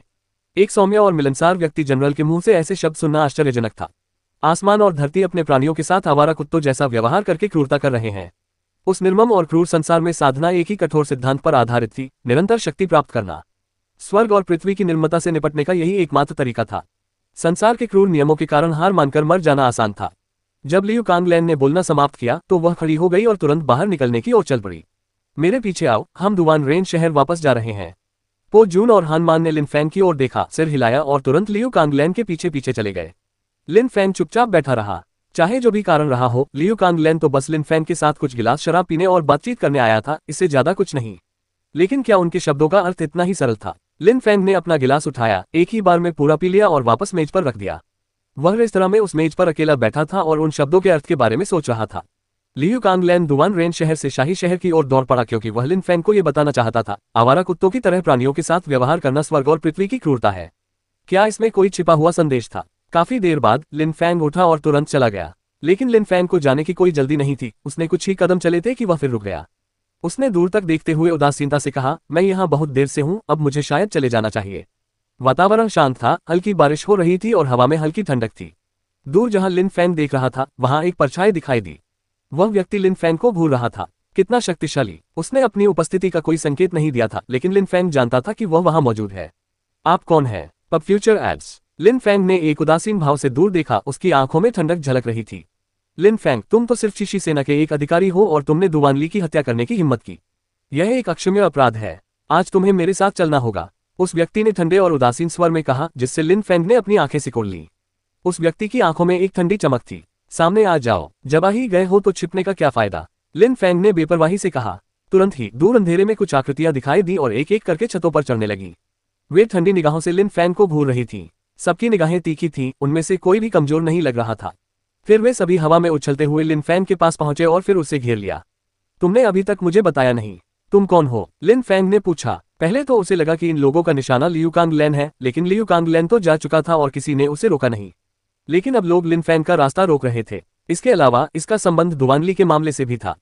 हमें ये पूछने की जरूरत नहीं है कि हम कौन हैं। आपको बस इतना जानना है कि हम शाही शहर के कानूनों को लागू करने के लिए जिम्मेदार हैं। बोलने वाले मूल व्यक्ति ने कहा। उसकी आवाज में ठंडक भरी थी। लिन फैंग, विरोध करने की जरूरत नहीं है। तुम्हारे पास हमारा विरोध करने का कोई मौका नहीं है। अगर तुमने विरोध करने की कोशिश की तो तुम मर जाओगे। विरोध करें, मर जाएं। लिन फैंग थोड़ा हैरान था और उसके मुंह से ठंडी ऊर्जा निकल रही थी। तभी घोड़ों के सर पर दौड़ने की आवाज सुनाई दी। ऐसा लग रहा था मानो लोगों का एक बड़ा समूह उस जगह की ओर तेजी से बढ़ रहा हो। कुछ ही क्षण बाद उन्हें घोड़ों की गड़गड़ाहट की स्पष्ट आवाज सुनाई देने लगी। घोड़ों पर सवार लोगों का नेता प्रतीत होने वाला व्यक्ति एक साधक था जो अत्यंत बलवान और क्रूर प्रतीत होता था। लिन फैंग उस व्यक्ति को जानता था। वह शाही अंगरक्षकों का अधिकारी यूजी था, जो दुवानबुया के दोस्तों में से एक था। शाही रक्षकों ने उन्हें घेर लिया, जिससे लिन फैंग को घेरे हुए लोग स्तब्ध रह गए। वे यूजी को घूर रहे थे और बोले, यूजी तुम क्या कर रही हो? हुओकिन, ये सवाल तो मुझे आपसे पूछना चाहिए। मैं यूजी शाही अंगरक्षकों का अधिकारी हूँ और शाही शहर मेरे नियंत्रण में है, लेकिन अब आप यहाँ हैं, इसका क्या मतलब है? यूजी की आवाज ठंडी और उदासीन थी, फिर भी गंभीर थी, जिससे हुओकिन स्तब्ध रह गया। फिर उसने ठंडी मुस्कान के साथ कहा, शाही नगर तुम्हारे नियंत्रण में है। लिन फैंग ने शाही परिवार के एक रईस की हत्या कर दी और वह अभी भी आजाद घूम रहा है। तुम शाही रक्षक क्या कर रहे हो? समय आने पर मैं इसे संभाल लूंगी, लेकिन तुम्हें कब से अपनी हैसियत से बढ़कर दूसरों के मामलों में दखल देने की इजाजत मिल गई है, जिनमें मेरे मामले भी शामिल हैं? यूजी ने पहले की तरह ही ठंडे और उदासीन लहजे में कहा। हुओकिन की आंखों में चमक आ गई और उसने शाही रक्षकों पर एक नजर डाली। इन दिनों वे बेहद शक्तिशाली थे। अगर हुओकिन ने हमला करने का फैसला किया तो उन्हें भारी नुकसान उठाना पड़ेगा। इसके अलावा सबको पता था कि शाही नगर रक्षक अब दुवानबुया के गुट का हिस्सा थे। भला कौन उसे सम्मान न देने की हिम्मत करेगा? Pub future ads. Lin Fang आज हमारे साथ चलेगा। हालांकि उसी क्षण वातावरण में एक और ठंडी और उदासीन आवाज गूंजी। दूर से एक इमारत पर दो आकृतियां दिखाई दी, साथ ही कुछ अन्य लोग भी छाया में छिपे हुए थे। वे सभी बर्फ की तरह ठंडे लग रहे थे। ये दोनों लोग एक भयानक रूप से शक्तिशाली ऊर्जा उत्सर्जित कर रहे थे, जिससे लोग कांप रहे थे। जुवानची परत। उस ची में जुवानची परत की शक्ति है। इसके अलावा जिसने कुछ नहीं बोला था उसके पास केवल एक ही हाथ था। कितना जवान। लिन फैंग ने उस व्यक्ति की कटी हुई भुजा पर नजर डाली जिससे उसकी धड़कन तेज हो गई। कहा जाता था कि सेलेस्टियल अकादमी का वह विलक्षण छात्र जिसने कुछ समय पहले ही जुबान क्यू इस स्तर को पार किया था, डूबी कहलाता था और उसकी केवल एक ही भुजा थी, उसकी बाईं भुजा। लिन फैंग ने एक कुलीन व्यक्ति की हत्या कर दी है और खुद को सबसे श्रेष्ठ समझता है। हम लिन फैंग को अपने साथ ले जाएंगे, बोलने वाले जुबानची स्तर के साधक ने कहा। उसकी ची शक्ति असामान्य रूप से प्रचंड थी। ऐसा लग रहा था कि ये लोग पूरी तैयारी के साथ और दृढ़ निश्चय के साथ लिन फैंग को मारने आए थे। लिन फैंग ने कहा था कि वह अपनी सुरक्षा सुनिश्चित करने के लिए अपनी ताकत पर भरोसा कर सकता है। अगर वह उनके साथ चला जाता है तो क्या उसका ये बयान अभी भी मान्य रहेगा? वे जरूर किसी गुप्त संगठन से होंगे, है ना? यूजी ने बर्फीली आवाज में कहा। गुप्त संगठन प्रभावशाली होते थे और संपर्क बढ़ाने का एक जरिया भी थे। ये सभी गुप्त संगठन प्रभाव के छोटे छोटे क्षेत्रों का प्रतिनिधित्व करते हैं। इन्हें जू यू के शाही शहर के कई उच्च पदस्थ अधिकारियों के अनुसार विभाजित किया गया था। गुप्त गिरोहों का गठन आमतौर पर हत्यारों को काम पर रखने के एकमात्र उद्देश्य से किया जाता था। जब उच्च पदस्थ अधिकारियों को यह आभास होता था कि कोई उन्हें और उनके कार्यों को खतरा पहुंचा रहा है तो वे अपने तरीके से न्याय करने के लिए गुप्त गिरोहों को भेजते थे। ये दोनों लोग किसी गुप्त गिरोह से जुड़े हुए प्रतीत होते थे। डूबी ने जुबानची की पहली परत को पार कर लिया था। उन्हें सेलेस्टियल अकादमी के एक प्रतिभाशाली छात्र के रूप में मान्यता प्राप्त थी। वे जिद्दी और उद्दंड थे और बहुत कम लोग थे जो उनकी गहरी भावनाओं को नियंत्रित करने में उनकी मदद कर सकते थे। अगर मैं सहमत न हूं तो क्या होगा? यूजी ने कहा। तुरंत ही डूबी और दूसरे व्यक्ति से एक बेहद दमनकारी ऊर्जा निकली और पूरे वातावरण में फैल गई। तुम्हारे पास कोई विकल्प नहीं है, लिन फैंग को हमारे साथ चलना ही होगा, जुबानची स्तर के साधक ने यूजी को घूरते हुए बर्फीले स्वर में कहा। उसे द्वितीय राजकुमार दुवान वू या की बेइज्जती की भी परवाह नहीं थी। बारिश अभी भी जारी थी और लिन फैंग धीरे धीरे पूरी तरह भीगता जा रहा था। इसके अलावा वातावरण में दमनकारी ऊर्जा और भी घनी होती जा रही थी। लिन फैंग बारिश में शांति से खड़ा था, उसके चारों ओर वे लोग मौजूद थे। जुबानची स्तर के दो शक्तिशाली साधक थे जो एक गुप्त संघ से संबंधित थे। इन लोगों ने यूजी और शाही नगर रक्षकों का भी अपमान करने का साहस किया। ऐसा प्रतीत होता था मानो कोई असाधारण पदस्थ व्यक्ति उन्हें आदेश दे रहा हो। वह व्यक्ति लिन फैंग को मारना चाहता था। लिन फैंग स्थिति का विश्लेषण करने की कोशिश कर रहा था। यू और युए कुलों के अलावा डूबू कुल भी उसे मारना चाहता था। बेशक ये दुवान तियान लैंड के कुछ लोग भी हो सकते हैं। तुम्हें किसने आदेश दिया? यूजी ने ठंडे स्वर में कहा। ये लोग रौबदार और आक्रामक थे, अगर वे यहाँ होते तो लिन फैंग को पकड़ लेते। यूजी ने उनके जवाब का इंतजार किए बिना कहा, मैंने सुना है कि यू कबीले के गुप्त गुटों से घनिष्ठ संबंध है। तुम जरूर यू कबीले द्वारा भेजे गए गुप्त गुट के सदस्य होगे। तुम्हारा क्या? तुम यहाँ क्यों हो? यूजी ने दूबी से पूछा। यूजी सोच रही थी कि दूबी यहाँ क्या कर रहा है, क्योंकि ताज़ा खबरों के अनुसार दूबी को साधना करनी चाहिए थी। मेरा लक्ष्य बहुत सीधा है, अगर वह मुझे द्वंद्व युद्ध के लिए तैयार हो जाए तो मैं चला जाऊंगा, डूबी ने उदासीनता से कहा, जिससे भीड़ स्तब्ध रह गई।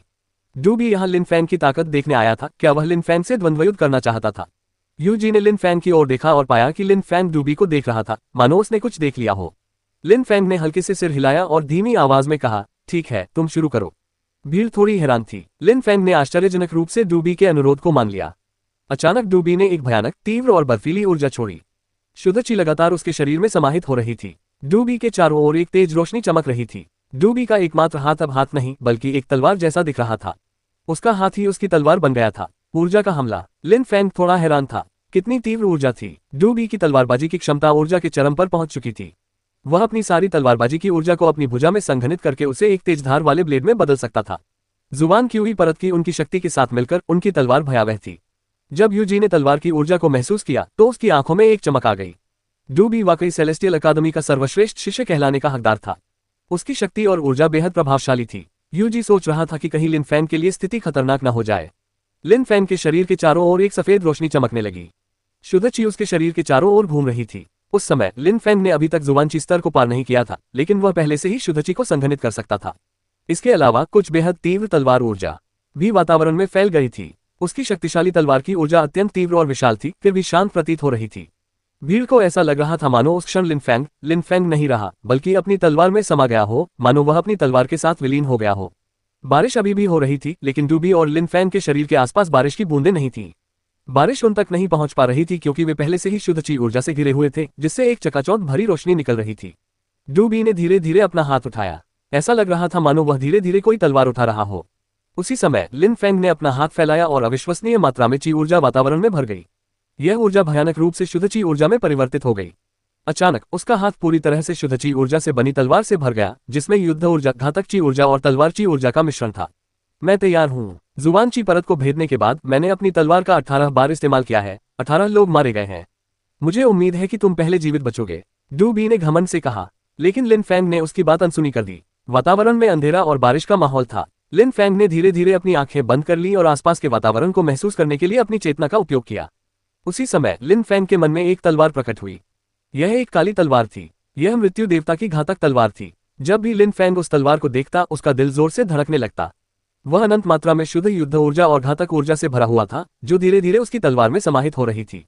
लिन फैंग जितना अधिक शक्तिशाली होता गया, उतना ही अधिक वह काली तलवार को नियंत्रित कर सका और शुद्ध ची से बनी उसकी तलवार उतनी ही अधिक भयावह होती गई।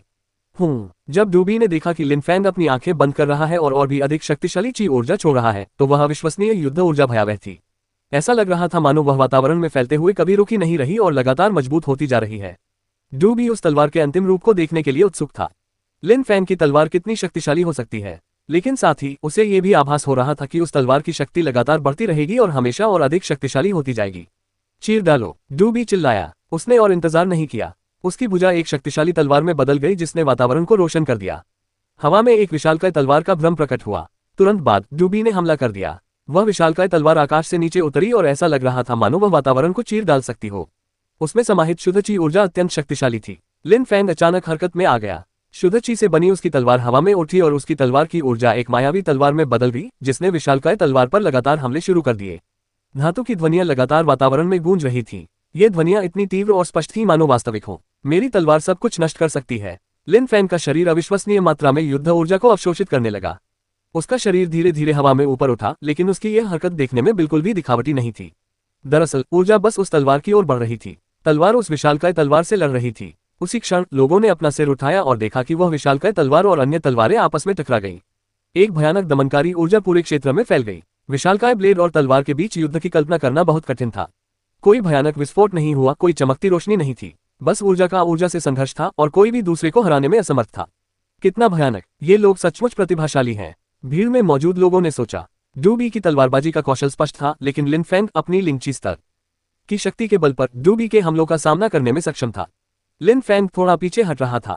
वह अपने चारों ओर जलती हुई युद्ध ऊर्जा को अवशोषित कर रहा था। भीड़ विस्मय से हौंफ रही थी। उसी क्षण तेज रोशनी चमकी और डूबी की तलवार गायब हो गई। उसी समय शुद्धची से बनी लिन फैंग की तलवार भी गायब हो गई। ये दोनों एक ही समय पर लड़ना बंद कर चुके थे। आप मुझसे कुछ हद तक मुकाबला कर सकते हैं। दुर्भाग्यवश मुझे कल कियोगा बिलुओ से लड़ना है। आज के लिए यहीं रुकते हैं। मुझे उम्मीद है कि कल तक आप जीवित रहेंगे। जब डूबी ने बोलना समाप्त किया तो वह मुड़कर बारिश के पर्दे के पार चला गया। डूबी की अकेली और एकाकी आकृति उसकी अकेली भुजा की तरह ही अकेली और एकाकी लग रही थी। उसका हृदय हत्या के इरादे से भरा हुआ था।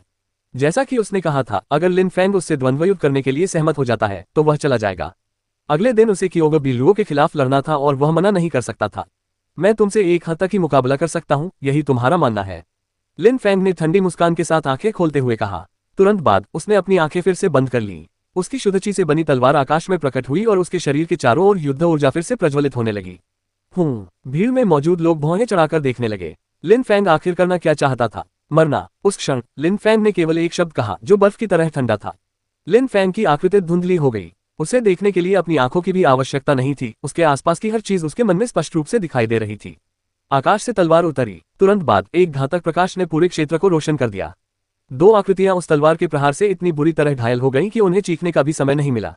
लिन फैंग बेहद निर्दयी था। उसने पूरे समय आश्चर्यजनक रूप से ज्यादा कुछ नहीं कहा था, लेकिन उसने तुरंत अपने विरोधियों को मार डाला। छाया में छिपे हुए जुबान की स्तर के 2 साधक पल भर में मारे गए। डार्क लीग के लोग लिन फैंग को पकड़ने आए थे, लेकिन उन्हें खाने पर बुलाने नहीं, बल्कि वे उन्हें मारना चाहते थे। इसलिए हमेशा की तरह जब भी कोई लिन फैंग की जान को खतरा पहुंचाता तो वह बिना किसी संकोच के उन्हें मार डालता था।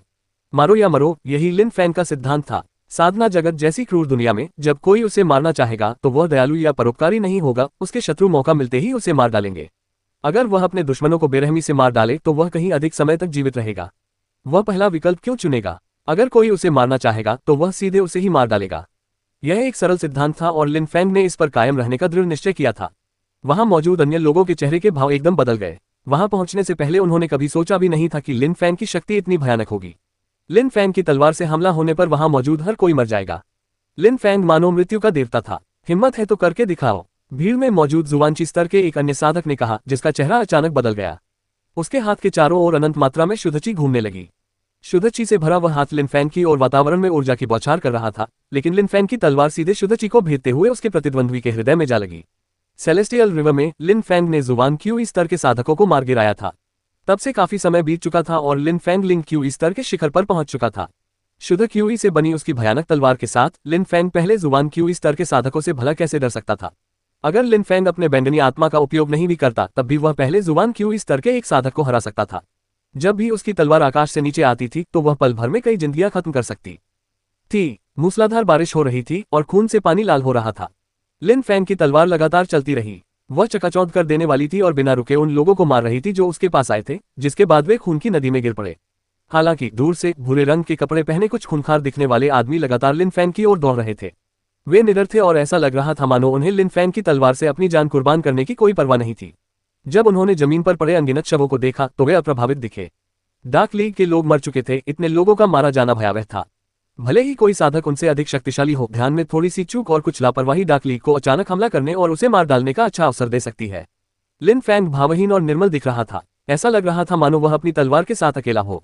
उसकी तलवार दमक रही थी और मानो मौत को दावत दे रही हो। वह लगातार लोगों का वध कर रही थी। जब लिन फैंग पृथ्वी के साथ समाहित था तब उसके लिए लापरवाह होना या विचलित होना असंभव था। वह अपनी ओर आने वाले हर संभावित घातक हमले को स्पष्ट रूप से देख सकता था, मानो वह धीमी गति में हो रहा हो। तलवार चलाते समय लिन फैंग का दिमाग किसी सुपर कंप्यूटर की तरह काम करता था और वह बेहद रहस्यमय प्रतीत होता था। लिन फैंग को सबसे ज्यादा डर इस बात से लगता था कि जुबान क्यूई स्तर के कुछ शक्तिशाली साधक अचानक उस पर हमला कर देते थे। वे उसके करीब नहीं आ रहे थे, बल्कि डार्क लीग की मानव लहर रणनीति का इस्तेमाल करके उससे मुकाबला कर रहे थे। यह एक शातिर योजना थी। कुछ ही दूरी पर यूजी उन मृत डार्क लीग सदस्यों को देख रहा था जिन्हें लिन फैंग ने मार डाला था। यूजी देखने में बिल्कुल अप्रभावित लग रहा था, लेकिन उसका दिल सामान्य से थोड़ा तेज धड़क रहा था। दूसरे राजकुमार के अनुसार लिन फैंग बेहद शक्तिशाली था। इसके अलावा दूसरे राजकुमार ने यह भी कहा था कि अगर लिन फैंग अपनी पूरी ताकत का इस्तेमाल करे तो क्या होगा, ये वह नहीं जानता, लेकिन एक बात निश्चित थी, पहले जुबान क्यूई स्तर के लोगों को हराना लिन फैंग के लिए बिल्कुल भी कोई समस्या नहीं थी। इसलिए यूजी को लिन फैंग की चिंता नहीं थी। वह तो सिर्फ ये देखने आया था कि लिन फैंग वास्तव में कितना शक्तिशाली है। साथ ही वह ये भी देख सकता था कि लिन फैंग ने अपने विरोधियों को कैसे मारा। इसके अलावा लिन फैंग और उसके हमलावर शक्ति और प्रभाव के मामले में एक दूसरे के बिल्कुल विपरीत थे। वे पूरी तरह से अलग अलग पृष्ठभूमि से आए थे। उद्धरण चिन्ह। अचानक वातावरण में बैंगनी प्रकाश फैल गया। डार्क लीग के सभी साधक लिंची स्तर के शिखर पर स्थित शक्तिशाली साधक ही नहीं थे, बल्कि निचले स्तर के भी कई लोग थे। पहले से लेकर 9वें स्तर तक हर स्तर के साधक हमलावरों में मौजूद थे। वे लगातार लिन फैंग पर हमला कर रहे थे और लगातार मारे जा रहे थे। बैंगनी रोशनी हवा में तेजी से फैल रही थी। पल भर में कई लोग उस बैंगनी रोशनी में समा गए और गायब हो गए। वे सब बिना कोई निशान छोड़े लुप्त हो गए। जुबान ची स्तर के एक शक्तिशाली साधक ने अपनी आंखें सिकोड़ ली। लिन फैंग उनकी अपेक्षा से कहीं अधिक शक्तिशाली था। सौभाग्य से उन्होंने एक सटीक योजना तैयार कर रखी थी। लिन फैंग निश्चित रूप से मरने वाला था। लिन फैंग के चारों ओर फैले विशाल क्षेत्र में उसके पास मौजूद सभी साधक बैंगनी प्रकाश में समा गए थे, लेकिन दुश्मन हर दिशा से उस पर हमला करते रहे।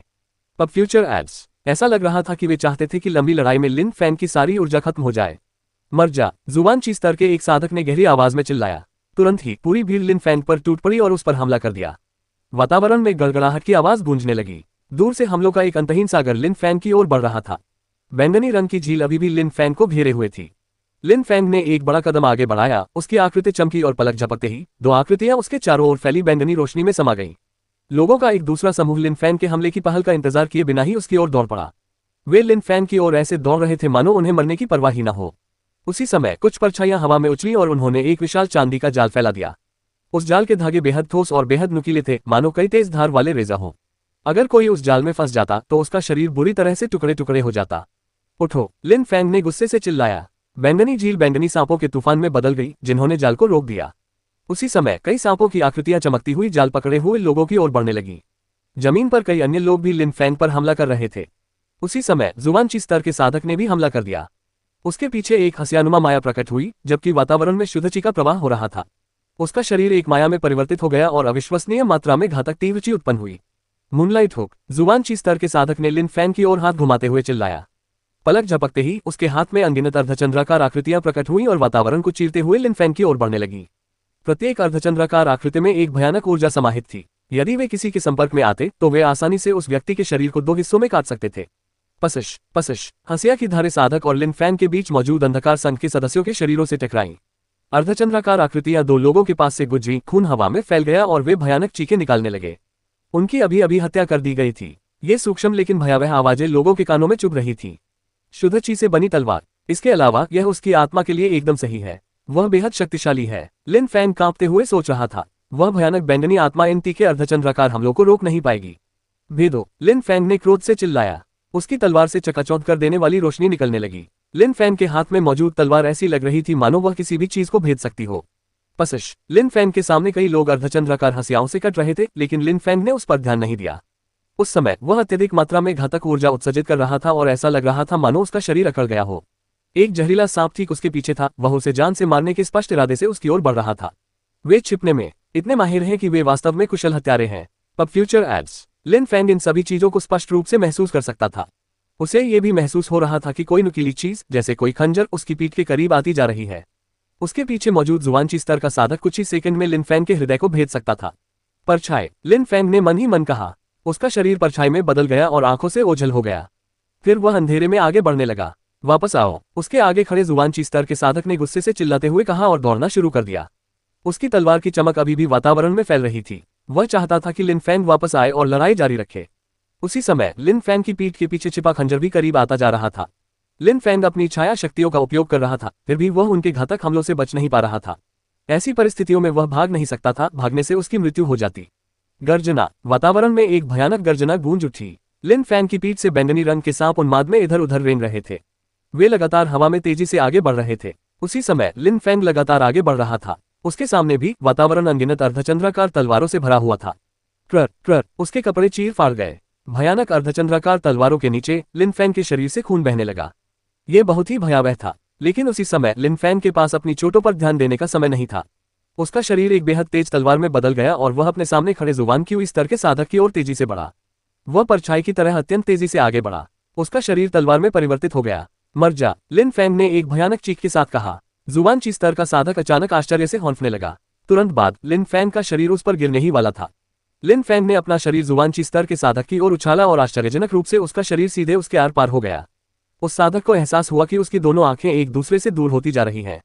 उसका शरीर भी धीरे धीरे दो हिस्सों में बंट रहा था। लिन फैंग ने उसके शरीर को दो टुकड़ों में काट दिया था। लिन फैंग के पीछे मौजूद जुबानची स्तर का साधक अचानक रुक गया और सदमे से देखने लगा। उसने दो टुकड़ों में कटे हुए शरीर को देखा और उसका दिल जोर से धड़कने लगा। लिन फैंग ने उस शरीर को दो हिस्सों में काट डाला था, किसी अंग का इस्तेमाल करके नहीं, बल्कि अपने पूरे शरीर को तलवार की तरह इस्तेमाल करके। कुछ क्षण पहले तक लिन फैंग एक इंसान नहीं था, बल्कि वह एक तलवार बन गया था, एक अत्यंत क्रूर तलवार। तलवार सम्लन, साधक ने फुसफुसाते हुए कहा। उसका दिल बुरी तरह कांप रहा था। लिंग ची स्तर का एक साधक उन्माद में तांडव मचा रहा था, लगातार हमला कर रहा था और अपना बचाव कर रहा था, और उसने इतने लोगों को मार डाला था कि यह एक खून खराबा बन गया था। जमीन लाशों से भरी पड़ी थी। इसके अलावा उसने अपने पूरे शरीर का इस्तेमाल करके दूसरे साधक के शरीर को दो टुकड़ों में काट दिया था, और वह साधक जुबानची स्तर का था। वह वार बेहद अद्भुत और चौंकाने वाला था। दूसरा व्यक्ति इस पर मुश्किल से विश्वास कर पा रहा था। उसने केवल लिन फैंग को देखा जो धीरे धीरे मुड़ा और जिसका शरीर गहरे घावों से भरा हुआ था। उसके शरीर से लगातार खून बह रहा था, लेकिन ऐसा लग रहा था मानो लिन फैंग को अपने घावों की गंभीरता का एहसास ही न हो। लिन फैंग की दो बेहद ठंडी आंखें दूसरे जुबान की हुई लय के साधक को घूर रही थी। उसका दिल बुरी तरह कांप रहा था। लिंग ची स्तर के साधक का सामना करते हुए उसे पहली बार इतना भय महसूस हुआ था। तुम्हें मुझे मारने के लिए किसने भेजा? लिन फैंग ने बर्फीले स्वर में पूछा। वह अपने वार्ताकार पर अत्याचार कर रहा था। यह एक बेहद सटीक और सुनियोजित योजना थी। लिंग ची स्तर के इतने सारे साधक लिन फैंग को मारने आए थे।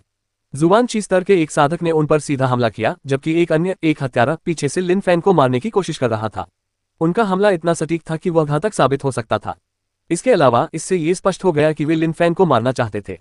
हालांकि लिन फैंग को पकड़ना या मारना आसान नहीं था। उन शक्तिशाली साधकों के समूह को लिन फैंग जीवित नहीं देखना था। उस दिन उसकी निश्चित रूप से मृत्यु होनी थी। सौभाग्य से लिन फैंग के पास एक से अधिक तुरुप के पत्ते थे। हालांकि वह समूह बेहद शक्तिशाली था, फिर भी नतीजा वही रहा, वे लिन फैंग को मार नहीं पाए। इस साजिश को रचने वालों ने शायद कभी सोचा भी नहीं होगा कि घटनाएं इस तरह घटित होंगी। इतनी भयानक योजना और शक्तिशाली जाल के बावजूद लिन फैंग अप्रत्याशित रूप से जीवित था। अर्धचंद्राकार हंसियाओं के हमलों से वह बुरी तरह घायल हो गया था। ये सभी तलवारें मायावी नहीं थीं, बल्कि इनमें अविश्वसनीय आक्रमण शक्ति थी। हमले ने लिन फैंग के मांस और मांसपेशियों को चीर दिया था। अगर उसने अपनी आत्मा का उपयोग करके हमले की गति धीमी न की होती और तुरंत प्रतिक्रिया न दी होती, तो चोट और भी गंभीर हो सकती थी। उस समय उसे नहीं पता था कि वह अब भी लड़ सकता है या नहीं। जुबान की हुई स्तर का वह साधक अपनी टिमटिमाती आंखों को सिकोड़ रहा था, मानो वह किसी बात पर सोच रहा हो। मरना। जब लिन फैंग ने अपने वार्ताकार की आंखों को देखा तो भारी मात्रा में घातक ऊर्जा हवा में उठ उठी। एक विशिष्ट तलवार की रोशनी प्रकट हुई और वह तुरंत आगे बढ़ा। उस क्षण वह एक तलवार बन गया था, एक ऐसी तलवार जो अपने रास्ते में आने वाली हर चीज को नष्ट कर सकती थी। लगता है मेरी तलवारबाजी की क्षमता बहुत बढ़ गई है, लिन फैंग ने सोचा। तलवार सम्मेलन के स्तर तक पहुंचने के बावजूद लिन फैंग अपनी कल्पना शक्ति को और बेहतर बना पा रहा था। वह अपने दिव्य ग्रंथ को और अधिक विस्तार से समझने का प्रयास भी कर सकता था। लिन फैंग का साधना स्तर इतना कमजोर था कि वह निलंबित तलवार को समझ नहीं पा रहा था। उसे अभी बहुत कुछ सीखना बाकी था। इसका अर्थ ये था कि वह तलवार की शक्ति, ऊर्जा, आक्रमण, तलवार संलग्न और तलवारों के बारे में गहराई से जानने के लिए अध्ययन कर सकता था, जिससे वह और अधिक शक्तिशाली बन सके। उसकी साधना का स्तर अभी बहुत ऊंचा नहीं था, इसलिए उसे अपनी समझ को मजबूत करने के लिए काफी मेहनत करनी पड़ी। वह इसका उपयोग अपनी तलवार की ऊर्जा और आक्रमणों की शक्ति बढ़ाने के लिए कर सकता था। कुछ क्षण पहले ही युद्ध में इतने सारे विरोधियों से लड़ने के बाद लिन फैंग को ऐसा लगा कि उसकी तलवार संलग्न शक्ति और अधिक बढ़ गई है, मानो उसने अपनी तलवार आयाम में एक और स्तर को पार कर लिया हो। जुबानची स्तर पर मौजूद हत्यारे ने लिन फैंग की भयानक तलवार शक्ति को महसूस कर लिया। उसका दिल कांप रहा था। जिस क्षण लिन फैंग ने जुबानची स्तर पर उसके साथी को मार डाला था, उसी क्षण से उसके दिल से उम्मीदें खत्म हो चुकी थी। उसके मन में यह एहसास था कि वह लिन फैंग जितना शक्तिशाली नहीं है। उसकी शक्ति, जोश और युद्ध ऊर्जा काफी कमजोर हो चुकी थी। भले ही लिन फैंग की शक्ति लगभग उसके बराबर ही क्यों न हो, हार अब सामने ही थी। यू कबीले या डूगू कबीले। लिन फैंग ने एक कदम आगे बढ़ाया और अपनी तलवार की ऊर्जा को और अधिक मात्रा में छोड़ा, जो हवा को चीरते हुए सीटी की आवाज के साथ गुजरी। अगर मैं तुम्हें बताऊं तो क्या तुम मुझे जाने दोगे? दबाव सहन न कर पाने वाले जुबानची स्तर के उस साधक ने पूछा। उसने हैरानी से अपने विचार व्यक्त किए। ये स्पष्ट था कि वह सोचता था कि लिन फैंग उससे अधिक शक्तिशाली है, इसलिए उसने आश्चर्य से पूछा कि क्या लिन फैंग उसे जाने देगा। लिन फैंग के होठों के कोने पर एक व्यंग्यात्मक मुस्कान उभर आए। उसने ठंडे और उदासीन स्वर में कहा, अभी थोड़ी देर पहले तुमने मुझे जान से मारने की कोशिश की थी, इसके लिए मुझे एक हाथ चाहिए, फिर तुम मुझे बता दोगे तो तुम अपनी जान बचाकर जा सकते हो। जब वह बोल रहा था तब भी उसकी तलवार की ऊर्जा विलीन नहीं हुई। वह अब भी पहले की तरह ही चुभने वाली ठंडी थी और साधक पर दबाव बनाए हुए थी। उस किसान के दिल की धड़कन थोड़ी तेज हो गई। क्या उसे अपनी बांह गंवानी पड़ेगी? तुम्हारे पास फैसला करने के लिए सिर्फ 3 सेकंड है, लिन फैंग ने अभी भी ठंडे और उदासीन स्वर में कहा। 1, 2। लिन फैंग ने 2 तक गिनती की और एक कदम आगे बढ़ाया, मानो वह हमला करने ही वाला हो। मैं तुम्हें बताऊंगा, उस व्यक्ति ने चीख मारी जो भयानक दबाव सहन नहीं कर पा रहा था। तुरंत बाद उसने एक भयानक चीख मारी, हड्डियों के टूटने की आवाज हवा में गूंज उठी और उसने अपनी बांह की सभी हड्डियों को चूर चूर कर दिया। उसकी बांह लटकने लगी। उसने उस बांह का इस्तेमाल पूरी तरह से बंद कर दिया था। कभी कभी साधक जितना शक्तिशाली होता था, उसे मृत्यु का उतना ही अधिक भय लगता था। भले ही वे अपनी साधना को और आगे न बढ़ा सके, कम से कम वे एक दीर्घ जीवन के सुखों का आनंद तो ले सकते थे। डार्क लीग के बाकी लोगों को कुछ उच्च पदस्थ अधिकारियों ने भेजा है। मुझे नहीं पता कि उन्हें किसने भेजा है। इस बार मैं सिर्फ मदद करने आया हूँ। मेरा काम तुम्हें मारना था। अगर मुझे पता होता कि वे तुम्हें हरा नहीं सकते तो मैं नहीं आता। उस आदमी ने बड़ी अनिच्छा से कहा। दांत पीसते हुए उसने आगे कहा, जिस व्यक्ति ने मुझे काम पर रखा है वह यू कबीले का है। वह 5वां मास्टर है और उसने तुम्हारी मौत का आदेश दिया है। 5वां गुरु कौन है? लिन फैंग ने पूछा। यू तियानशिन। लिन फैंग के वार्ताकार ने जवाब दिया और तुरंत बाद कहा, मैंने आपके सभी सवालों के जवाब दे दिए हैं। अब क्या मैं जा सकता हूँ? दफा हो जाओ, लिन फैंग ने कहा। किसान खुश था। वह झट से मुड़ा और उसकी परछाई दूर जाकर गायब हो गई। लेकिन उसी क्षण अचानक एक घातक ऊर्जा उत्पन्न हुई और उसके दिल में कंपन पैदा कर दिया। वह अचानक मुड़ा और अपना दाहिना हाथ हिलाना चाहता था, लेकिन उसी क्षण उसे एहसास हुआ कि उसने अपनी दाहिनी बांह को कुचल दिया है और वह उसका उपयोग नहीं कर सकता। वह अब शुद्धची को अवशोषित नहीं कर सकता। क्र उद्धरण चिन्ह। एक चांदी का भाला उसकी छाती में घुस गया और उसे भेद गया। अचानक एक अत्यंत शांत और निर्मम दिखने वाला व्यक्ति प्रकट हुआ। वह शाही नगर रक्षकों का अधिकारी यूजी था। उसने अभी अभी उसे मार डाला था। क्या तुम भी सेलेस्टियल एकेडमी के हत्यारे हो? उस व्यक्ति ने यूजी को घूरते हुए पूछा। उसके शरीर से खून बह रहा था। सेलेस्टियल अकादमी से आने वाले लोग महामहिम के आदेशों का पालन करते हैं, लेकिन आप इसके बजाय यू कबीले के आदेशों का पालन करते हैं। हम आपको क्यों छोड़ दें? वो आवाज उसके कानों में गूंजी और तुरंत बाद चांदी का लंबा भाला चला और उसके आंतरिक अंगों को नष्ट कर दिया। जुबानची स्तर के साधक के आंतरिक अंग चूर चूर हो गए। उसकी दर्दनाक मौत हो गई। इसके अलावा यूजी अभी भी शांत दिख रहा था। उसने शांति से अपना भाला शव से बाहर निकाला। वह मुड़ा और तुरंत लिन फैंग की ओर देखा। अगर चीशी मार्क्विस अपने दुश्मनों को नहीं मार सकता तो मैं तुम्हारे लिए ये काम करने को तैयार हूँ, यूजी ने शांत भाव से कहा, लेकिन उसकी आंखें किसी विषैले सांप जैसी लग रही थीं। उसका यह विषैला रूप शायद ही कभी दिखाई देता था, लेकिन लिन फैंग ने उसे 2 बार ही देखा था। उसने भाला भी केवल 2 बार ही देखा था। उसने उस भाले को पहली बार तब देखा था जब उसने मिंगहान को मारा था। दूसरी बार उसने कुछ क्षण पहले ही जुबान क्यू इस स्तर के साधक की हत्या की थी। धन्यवाद, लिन फैंग ने उदासीनता से कहा। तुरंत बाद वह मुड़कर धीरे धीरे चलने लगा। थकान के कारण वह काफी थका हुआ था। खांसने की आवाजें हवा में गूंज रही थीं। लिन फैंग के घावों से खून टपक रहा था और उसका खून बारिश के पानी में मिल रहा था। जब यूजी ने लिन फैंग को थकावट के कारण धीरे चलते देखा तो उसकी आंखों में एक चमक आ गई। वह सोच रहा था कि क्या कुछ क्षण पहले लिन फैंग ने जानबूझकर अपने अंतिम प्रतिद्वंद्वी को डराने के लिए अपनी पूरी ताकत लगा दी थी। उस समय लिन फैंग जुबानची स्तर के साधक से लड़ने में सक्षम नहीं था, फिर भी जुबानची स्तर का एक हत्यारा लिन फैंग से इतना डर गया कि उसने अपनी भुजा को ही नष्ट कर दिया। अंत में वह जमीन पर एक लाश के रूप में पड़ा था, एक ऐसा व्यक्ति जिसका सबसे बड़ा डर ही उसे अगले जन्म में भेज दिया गया। ... उस समय प्रेम रोग वन में कुछ युवक झील के किनारे बने मंडप के नीचे शांति से बैठे थे। वे बीच बीच में प्रेम रोग से प्रेरित शराब पी रहे थे। मुझे लगता है कि अब सही समय है, युन तियानशिंग ने पानी में एक पत्थर फेंकते हुए कहा, जिससे छोटी छोटी लहरें उठी जो चारों दिशाओं में फैल गईं।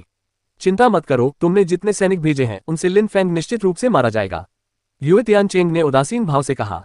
लिन फैंग की हत्या का विचार उसी का था और यू तियानशिंग ने योजना बनाई थी। साथ ही उन्होंने अपने प्रभाव का इस्तेमाल करके कुछ गुप्त संगठनों के लोगों को लिन फैंग को मारने के लिए भर्ती किया था। लिन फैंग की मुलाकात लियू कांगलैंड से होने के बाद और चूंकि मेन किंग लिन फैंग के साथ नहीं थी, इसलिए उन्होंने लिन फैंग की हत्या करने का सही समय समझा। तुम सही कह रहे हो, लिन फैंग मर चुका है, यू तियानशिंग ने सिर हिलाते हुए कहा। उसकी आवाज में ऐसा लग रहा था मानो वह खुद को यकीन दिला रहा हो कि लिन फैंग जाल में फंसकर मर गया है।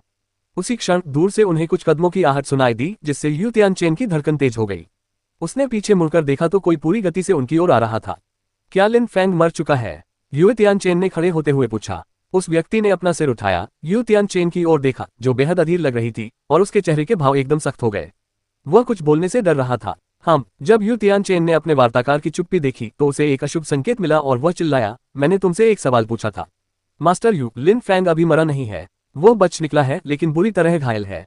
डर से कांपते हुए उस व्यक्ति ने कहा, जिससे यू तियानशिंग दंग स्तब्ध रह गया और बोला, वह सिर्फ घायल है, वह मरा क्यों नहीं? तुम लोग क्या कर रहे हो? हैरानी की बात है, तुम में से किसी ने भी उसका पीछा करके उसे मारने की जहमत नहीं उठाई। सब मर गए, सब मारे गए, उस व्यक्ति ने सिर झुकाते हुए धीमी आवाज में कहा। यू तियानशिंग का दिल जोर से धड़कने लगा। वे सब मर गए और लिन फैंग को सिर्फ चोट लगी। उसने तो यही मान लिया था कि लिन फैंग घायल अवस्था में ही भागने में कामयाब हो गया था, लेकिन फिर उसके दिल में एक भयानक एहसास छा गया। लिन फैंग मरा नहीं था। लिन फैंग के स्वभाव को देखते हुए अगर लिन फैंग को पता चल जाए कि उसे मारने के लिए लोगों को भेजने वाला व्यक्ति यू तियानजिंग था तो वह उसे कभी नहीं छोड़ेगा। उस क्षण से उसे बेहद सावधान रहना पड़ा। लिन फैंग केंद्रीय टावर के एक साधना कक्ष में पालथी मारकर बैठे थे। शुद्ध ऊर्जा लगातार वातावरण में व्याप्त थी और लिन फैंग के शरीर में प्रवेश कर रही थी। ची की सहायता से साधक चोटों से बहुत तेजी से उबर सकते थे। इसके अलावा उनकी साधना का स्तर जितना ऊंचा होता था, उन्हें ठीक होने में उतना ही कम समय लगता था।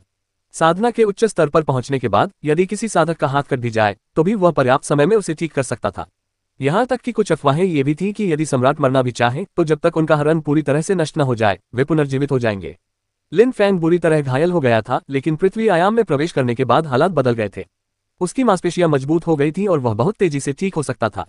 सिर्फ एक दिन में स्वर्ग और पृथ्वी की ऊर्जा ने उसके घावों को भर दिया और वह पूरी तरह ठीक हो गया। इसके अलावा उसने युद्ध के दौरान अपनी बहुत सारी ऊर्जा खर्च कर दी थी। शुद्ध ऊर्जा से ठीक होने के बाद उसका शरीर लगातार अत्यधिक मात्रा में परिष्कृत शुद्ध ऊर्जा को अवशोषित करता रहा, जो उसकी रक्त वाहिकाओं के माध्यम से सीधे उसके शरीर में प्रवेश कर गई। उस क्षण लिन फैंग का शरीर सिर से पैर तक एक तेज और चकाचौंध भरी सफेद रोशनी से घिर गया। वह चकाचौंध भरी सफेद रोशनी ही वह ऊर्जा थी जिसे लिन फैंग ने शुद्ध ऊर्जा में संघनित किया था। लिन फैंग ने अपनी ची ऊर्जा को शुद्ध ची ऊर्जा में परिवर्तित करने की प्रक्रिया पूरी कर ली थी, जिस पर वह नियंत्रण कर सकता था। एक बार जब उसके शरीर की सारी ची ऊर्जा पूरी तरह से शुद्ध ची ऊर्जा में परिवर्तित हो जाएगी तो वह एक ऐसा कौशल सीख सकेगा जिसका उपयोग वह लिंगची परत को पार करके जुवानची परत में प्रवेश करने के बाद कर सकेगा। वह क्षण जब लिन फैंग जुवानक्यूई परत में प्रवेश कर जाएगा नजदीक आता जा रहा था। इसके अलावा लिन फैंग के कमरे के ऊपर वाले कमरे में आकाश और पृथ्वी की ऊर्जा वातावरण में प्रवाहित हो रही थी। कमरे का दरवाजा धीरे धीरे खुल रहा था और एक आकृति प्रकट हो रही थी। वह व्यक्ति वास्तव में कियोगा बिलुओ थी। इसके तुरंत बाद वह हवा में उछला और शुद्ध ची ऊर्जा का उपयोग करके अपने शरीर को आगे बढ़ाया। फिर कियोन बिलुओ ने अपनी आंखों में घमंडी भाव लिए भीड़ की ओर देखा। उस समय चौक पर पहले से ही भीड़ जमा हो चुकी थी। आज ही के दिन वह डूबी को चुनौती देने वाला था। कियोन बिलु को इतना आत्मविश्वास क्यों है? उसे इतना यकीन कैसे है कि वह जीत जाएगा? लोगों ने सिर उठाकर आकाश में गतिमान आकृति को देखा। कियोन बिलुओ की आंखों में तीक्ष्ण भाव था, मानो उसे पूरा विश्वास हो कि वह दिव्य अकादमी का सर्वोच्च शिष्य बनेगा। डूबी, तुम कहाँ हो? कियोन बिलुओ ने कहा। उसकी आवाज लगातार चारों दिशाओं में गूंज रही थी। अकादमी के हर कोने तक उसकी गूंज सुनाई दे रही थी। कुछ क्षण बाद वातावरण फिर से शांत हो गया। दूर से एक भयानक तलवार जैसी ऊर्जा का विस्फोट हुआ। आकाश में एक चमकदार और विशालकाय तलवार का भ्रम पैदा हुआ जो आकाश को चीरता हुआ आगे बढ़ रहा था। इसके तुरंत बाद भीड़ ने देखा कि उस तलवार के भ्रम के बीच में एक अकेली आकृति दिखाई दे रही थी। वह डूबी की थी। उसके चेहरे के भाव बेहद तीखे थे, मानो वह कोई तलवार हो। डूबी हवा में उड़ता हुआ अंततः उस सार्वजनिक चौक पर पहुंचा जहां सभी लोग एकत्रित थे। जैसे ही वह आगे बढ़ा, उस विशालकाय तलवार का भ्रम उसे घेर लिया। वह अपनी तलवार में विलीन हो गया था और उस विशालकाय तलवार का एक अंग बन गया था। जमीन पर लेटे हुए लोग अपनी त्वचा पर भयानक ब्लेड की ऊर्जा को महसूस कर सकते थे। ये बेहद क्रूर था।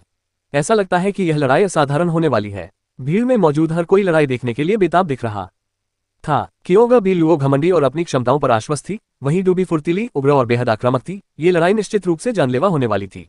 उस अपरिहार्य टकराव के संदर्भ में लोग ये देखना चाहते थे कि अकादमी का प्रथम श्रेणी का शिष्य कौन बनेगा। शीर्ष स्थान पर कौन रहेगा, कियोन बिलुओ या डूबी? डूबी, इसके बाद तुम अकादमी के सर्वश्रेष्ठ शिष्य नहीं रहोगे। कियोन बिल्लू ने डूबी की तलवार को देखते हुए कहा। पहले की तरह ही वह आत्मविश्वास से भरा हुआ था। ऐसा होगा या नहीं ये तुम्हारी बड़ी बड़ी बातों पर निर्भर नहीं करता। आज अगर तुम मुझे हरा देते हो तो तुम रैंकिंग में पहले स्थान पर आ जाओगे, बेशक मैं तुम्हें घमंड नहीं करने दूंगा। डूबी ने बेहद आक्रामक लहजे में कहा। वह इतने लंबे समय से अकादमी में पहले स्थान पर था, शीर्ष स्थान खोना उसके लिए अपमानजनक होगा। आज मैं न सिर्फ तुम्हें हराऊंगा बल्कि विन आउजू, डू वूशांग और लिन फैन को भी हराऊंगा। मैं उन सभी से लड़ूंगा और सबको बता दूंगा कि अकादमी का सर्वश्रेष्ठ छात्र कौन है। समय बर्बाद करने की कोई जरूरत नहीं है। पिछली बार डू वूशांग ने लिन फैन से लड़ाई की थी और एक भी वार नहीं झेल पाया था। डू वूशांग हमसे मुकाबला नहीं कर सकता। विन आउजू कमजोर नहीं है, लेकिन वह अभी भी नौवें लिंग स्तर पर है। उसकी शक्ति में कोई वृद्धि नहीं हुई है और वह अभी भी हमसे कमजोर है। हमारे लिए असली खतरा सिर्फ लिन फैंग है, लेकिन कल मैं उससे लड़ने गया था। वह पहला व्यक्ति था जिसने मेरी तलवार का सामना किया। वह शक्ति में हमसे ज्यादा दूर नहीं है, लेकिन वह सिर्फ एक बार झेल सकता है बस। अगर तुम मुझे हरा सकते हो तो तुम्हें अकादमी में किसी और को हराने की जरूरत नहीं है। डूबी ने घमंड और अहंकार से कहा। उसकी नजर में बाकी तीनों में से कोई भी मंच पर मौजूद इन दोनों के सामने टिक नहीं सकता था। हालांकि लिन फैन काफी कुशल था, लेकिन बूदी ने जो शक्ति देखी उसके सामने लिन फैन फिर भी उनसे मुकाबला नहीं कर सकता था। जब भीड़ ने डूबी की बात सुनी तो वे दंग रह गए। दरअसल लिन फैन के यांगझोउ शहर जाने से पहले ही उसने डू वूशांग को एक ही चाल में हरा दिया था। काफी समय बीत जाने के बावजूद भी डू वूशांग लिन फैन का मुकाबला नहीं कर सका। इन लोगों में लिन फैन ही एकमात्र ऐसा व्यक्ति था जिसे डूबी सम्मान देता था। हालांकि वह भी यही मानता था कि लिन फैन केवल एक ही तलवार के हमले का सामना कर सकता है। सिर्फ एक ही ब्लेड काफी था, दूसरा उसे मार डालता। अगर क्योगा बिलुओ डूबी को हरा देता तो वह बाकी सबको भी हरा सकता था। उसे अब और लड़ने की जरूरत नहीं थी। वह तुरंत सेलेस्टियल अकादमी का शीर्ष शिष्य बन सकता था और उससे मिलने वाली सारी शान शौकत का आनंद उठा सकता था। यही बेहतर है, मुझे अपना समय बर्बाद नहीं करना पड़ेगा, क्योन बिलुओ ने एकदम ठंडे लहजे में कहा और फिर बोली, डूबी चलो लड़ते हैं। लड़ो लड़ो लड़ो, डूबी गुस्से से चिल्लाया मानो वह पागल हो गया हो। उसकी तलवार हवा में चमक उठी और असीम ऊर्जा का प्रवाह हुआ। अपनी तलवार से समाहित डूबी के पीछे एक विशालकाय तलवार आत्मा प्रकट हुई। तलवार की शक्ति और ऊर्जा ने वातावरण पर आक्रमण करते हुए उसे ध्वस्त कर दिया और सीधे क्योगा बिलुओ की ओर बढ़ने लगी। हालांकि क्योगा बिलुओ बिल्कुल भी नहीं हिल रही थी। कितनी भयानक शक्ति है! भीड़ में मौजूद लोगों के दिल कांपने लगे। यह आश्चर्य की बात नहीं थी कि डूबी इतने लंबे समय से अकादमी का शीर्ष शिष्य रहा था। उसकी प्रतिष्ठा बिल्कुल उचित थी। अगर तुम और भी शक्तिशाली ब्लेड ऊर्जा का इस्तेमाल करो तो क्या फर्क पड़ता है? कियोन बिलुओ ने ठंडी मुस्कान के साथ कहा। उसका नीला शून्य आत्मा बेतरतीब बारिश की बूंदों की तरह प्रकट हुआ। बारिश की ये बूंदें धीरे धीरे क्योगा बिलुओ के पूरे शरीर को ढकने लगी। आसमान साफ और धूप वाला था, लेकिन क्योगा बिलुओ के शरीर के आसपास ऐसा नहीं था। ऐसा लग रहा था मानो उसके चारों ओर बारिश हो रही हो, लेकिन जमीन तक नहीं पहुंच रही थी। ब्लेड की ऊर्जा बारिश की बूंदों की ओर बढ़ रही थी, लेकिन जब वे टकराई तो ब्लेड की ऊर्जा गायब हो गई। अचानक सारी बारिश की बूंदें एक लहरदार झील की तरह दिखने लगी। वह ऐसा कैसे कर सकता है? कियोन बिलुओ की आत्मा तो बहुत जटिल है। वहां मौजूद लोगों के दिल एक पल के लिए हल्के से फड़क उठे। कियोन बिलु हिली नहीं थी। तलवार की ऊर्जा बारिश की बूंदों में समा गई और गायब हो गई। महज एक संयोग, बस इतना ही, डूबी ने ठंडी मुस्कान के साथ कहा। हवा में उसने धीरे से अपना हाथ उठाया और अपनी सारी तलवार की ऊर्जा और तलवार की आत्मा की शक्ति को अपने हाथ में समाहित कर लिया। उसी क्षण डूबी एक विशालकाय तलवार में बदल गया, एक घातक और विशालकाय तलवार में। वह तेजी से हवा में चलने लगा, चारों ओर सीटी जैसी आवाजें गूंजने लगी। डूबी एक तलवार की तरह क्योगा बिलुओ की ओर उड़ता हुआ आ रहा था। उसी समय उसने एक विशालकाय तलवार के भ्रम से अपना हाथ नीचे की ओर चलाया, जिससे वातावरण चीर उठा। नीली शून्य वर्षा बूंदे, कियोन बिलुओ ने जल्दी से कहा। अचानक उसकी आत्मा से वर्षा बूंदें निकलने लगी और वातावरण में ऐसे फैल गई मानो बारिश शुरू हो गई हो। विशालकाय तलवार बारिश में टकराए। बारिश के भीतर तलवार को एक तीव्र प्रतिरोध का अनुभव हुआ। तलवार केवल धीरे धीरे आगे बढ़ सकी। वह अंतहीन नीली शून्य वर्षा मानो अद्भुत सुरक्षा प्रदान कर रही थी। उसी समय कियोन बिलुओ आगे की ओर दौड़ने लगी और ठंडे स्वर में चिल्लाए, नीला शून्य पाताल लोक। पलक झपकते ही बारिश की बूंदों से भरा एक नीला शून्य आकाश से नीचे गिरा और तुरंत डूबी के ऊपर हवा में प्रकट हुआ और फिर उसके शरीर को बारिश से ढक लिया। डूबी का शरीर बारिश की बूंदों से घिरा हुआ दिखाई दे रहा था। वह अचंभित लग रहा था। डूबी एक तलवार में परिवर्तित हो गया जो हवा में सीटी बजाती हुई उड़ रही थी, लेकिन जब वह बारिश की चादर से टकराई तो उसका शरीर बुरी तरह कांपने लगा। वह नीले शून्य की बारिश की बूंदों के अंदर एक कैदी की तरह था, मानो वह एक पिंजरा हो। पाताल लोक की वर्षा, मर जा, कियोन बिलुओ ने ठंडे स्वर में चिल्लाया। जैसे ही उसने मर जा कहा, बारिश की बूंदें अचानक बदलने लगी। ये बूंदें अब बारिश नहीं थी, बल्कि तेज धार वाले ब्लेड में बदल गई थी। काटो, डूबी ने क्रोध से चिल्लाया। उसका शरीर अनंत और चकाचौंध भरी रोशनी से जगमगा उठा। तेज रोशनी से उसका पूरा वातावरण भर गया, जिससे अंदर क्या हो रहा था ये स्पष्ट रूप से दिखाई नहीं दे रहा था। लेकिन पलक झपकते ही डूबी की आकृति फिर से प्रकट हुई। वह अभी भी आकाश में खड़ा था, लेकिन उसके पूरे शरीर पर लगे घावों से लगातार खून बह रहा था। वह सिर से पैर तक खून से लथपथ था। कितना भयानक! भीड़ में मौजूद लोग कांप रहे थे। वह ब्लू वॉर्ड आत्मा बेहद शक्तिशाली थी। डूबी उसका मुकाबला नहीं कर सकता था। कियोन बी लुओ सेलेस्टियल अकादमी की सर्वश्रेष्ठ शिष्या थी। हार गया। डू बी ने बेहद गर्व और घमंड से भरी कियोगा बी लुओ की ओर देखते हुए कहा। डू बी की आवाज धीमी थी। वह हार चुका था और यह एक करारी हार थी। कियोन बी लुओ की नीली शून्य पाताललोक और नीली शून्य आत्मा अत्यंत शक्तिशाली थी। वह वातावरण के कुछ हिस्सों को मजबूती से सील कर सकता था। उसकी नीली शून्य वर्षाबूंदों का पिंजरा बना सकती थी। इसके अलावा एक बार उस पिंजरे में कोई कैदी आ जाता तो वह वर्षाबूंदों को तेज धार वाले ब्लेड में बदल सकता था जो कैदी पर हमला करते थे। अगर डूबी थोड़ा सा भी कमजोर होता तो वह मर जाता। अब से सेलेस्टियल अकादमी का सर्वश्रेष्ठ शिष्य तुम हो, कियोगा बी लुओ। डूबी ने उदास स्वर में कहा। वह हमेशा सेलेस्टियल अकादमी में प्रथम स्थान पर रहा था। इसके अलावा वह लिंगची स्तर को पार करके जुआनची स्तर में प्रवेश करने वाले पहले छात्रों में से एक था। वह सोचता था कि अगर वह कुछ नहीं कर सकता तो दूसरे लोग उससे भी कम सक्षम होंगे। हालांकि कियोगा बी लुओ भी हमेशा से ही प्रतिभाशाली था और हमेशा दूसरे नंबर पर रहता था। कियोगा बी लुओ अंतर्मुखी स्वभाव का था और एकांत में साधना करता था, लेकिन शुवांची स्तर को पार करने के बाद वह पूरी तरह बदल गया था। वह बेहद अहंकारी हो गया था और शुवांची स्तर को पार करते ही उसने तुरंत डूबी को युद्ध के लिए चुनौती दे दी थी। डूबी ने सोचा था कि कियोगा बी लुओ सफलता से घमंडी हो गई है, लेकिन वास्तविकता अपेक्षा से भिन्न थी। कियोगा बी लुओ ने डूबी को बहुत आसानी से हरा दिया। उसने तो लड़ाई को गंभीरता से लिया ही नहीं था। लोगों की सोच भी डूबी जैसी ही थी। डूबी कियोगा बी लुओ से मुकाबला नहीं कर सकती थी। अगर कियोगा बी लुओ अकादमी की सर्वश्रेष्ठ छात्रा नहीं थी तो और कौन हो सकता था?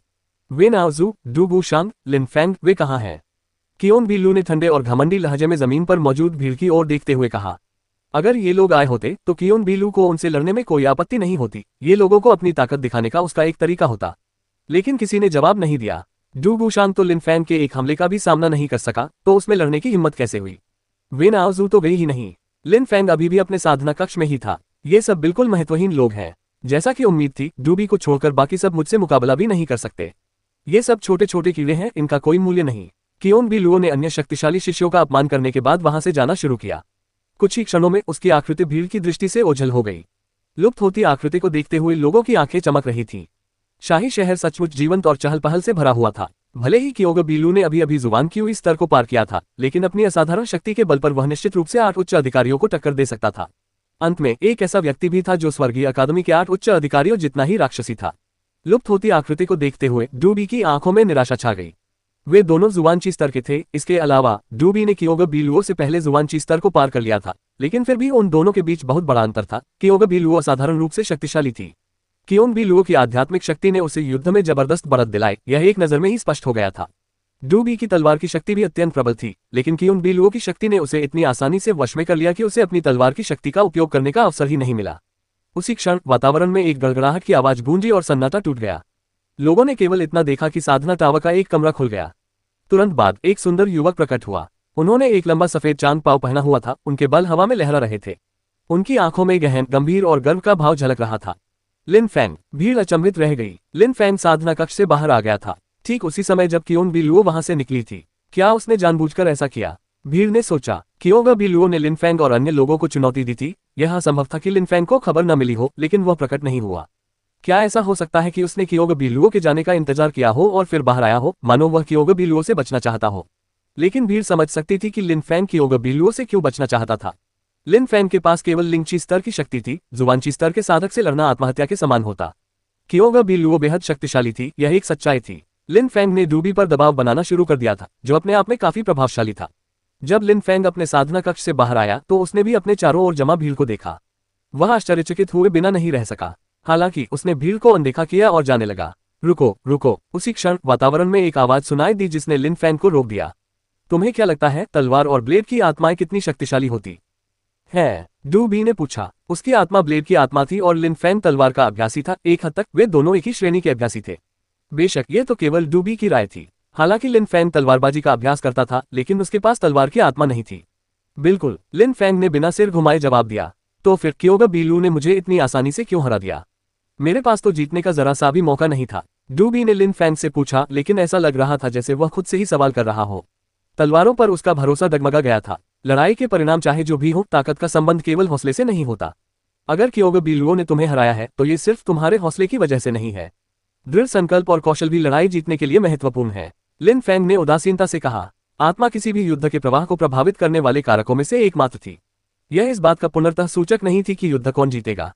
उदाहरण के लिए लिंगची की प्रथम श्रेणी का साधक कभी भी जुबानची श्रेणी के साधक को पराजित नहीं कर सकता था। यहाँ तक कि समान स्तर के साधकों के मामले में भी अत्यंत दृढ़ संकल्प, इच्छाशक्ति, साहस, एकाग्रता और कौशल का स्तर, ये सभी कारक युद्ध के परिणाम को निर्धारित कर सकते थे। इसके अलावा इन कारकों का आत्मा से कोई संबंध नहीं था। ये लिन फैंग की राय थी जो उनके व्यक्तित्व के अनुरूप थी। भले ही उनके पास केवल लिंगची स्तर की शक्ति थी, फिर भी वे डू बी जैसे जुवानची स्तर के साधक से लड़ने के लिए अपनी तलवार का इस्तेमाल करते। क्या इसका मतलब ये था कि लिन फैंग की तलवार शक्ति डू बी की तलवार शक्ति से अधिक शक्तिशाली थी? बिल्कुल नहीं, उनके पास तो तलवार शक्ति थी ही नहीं।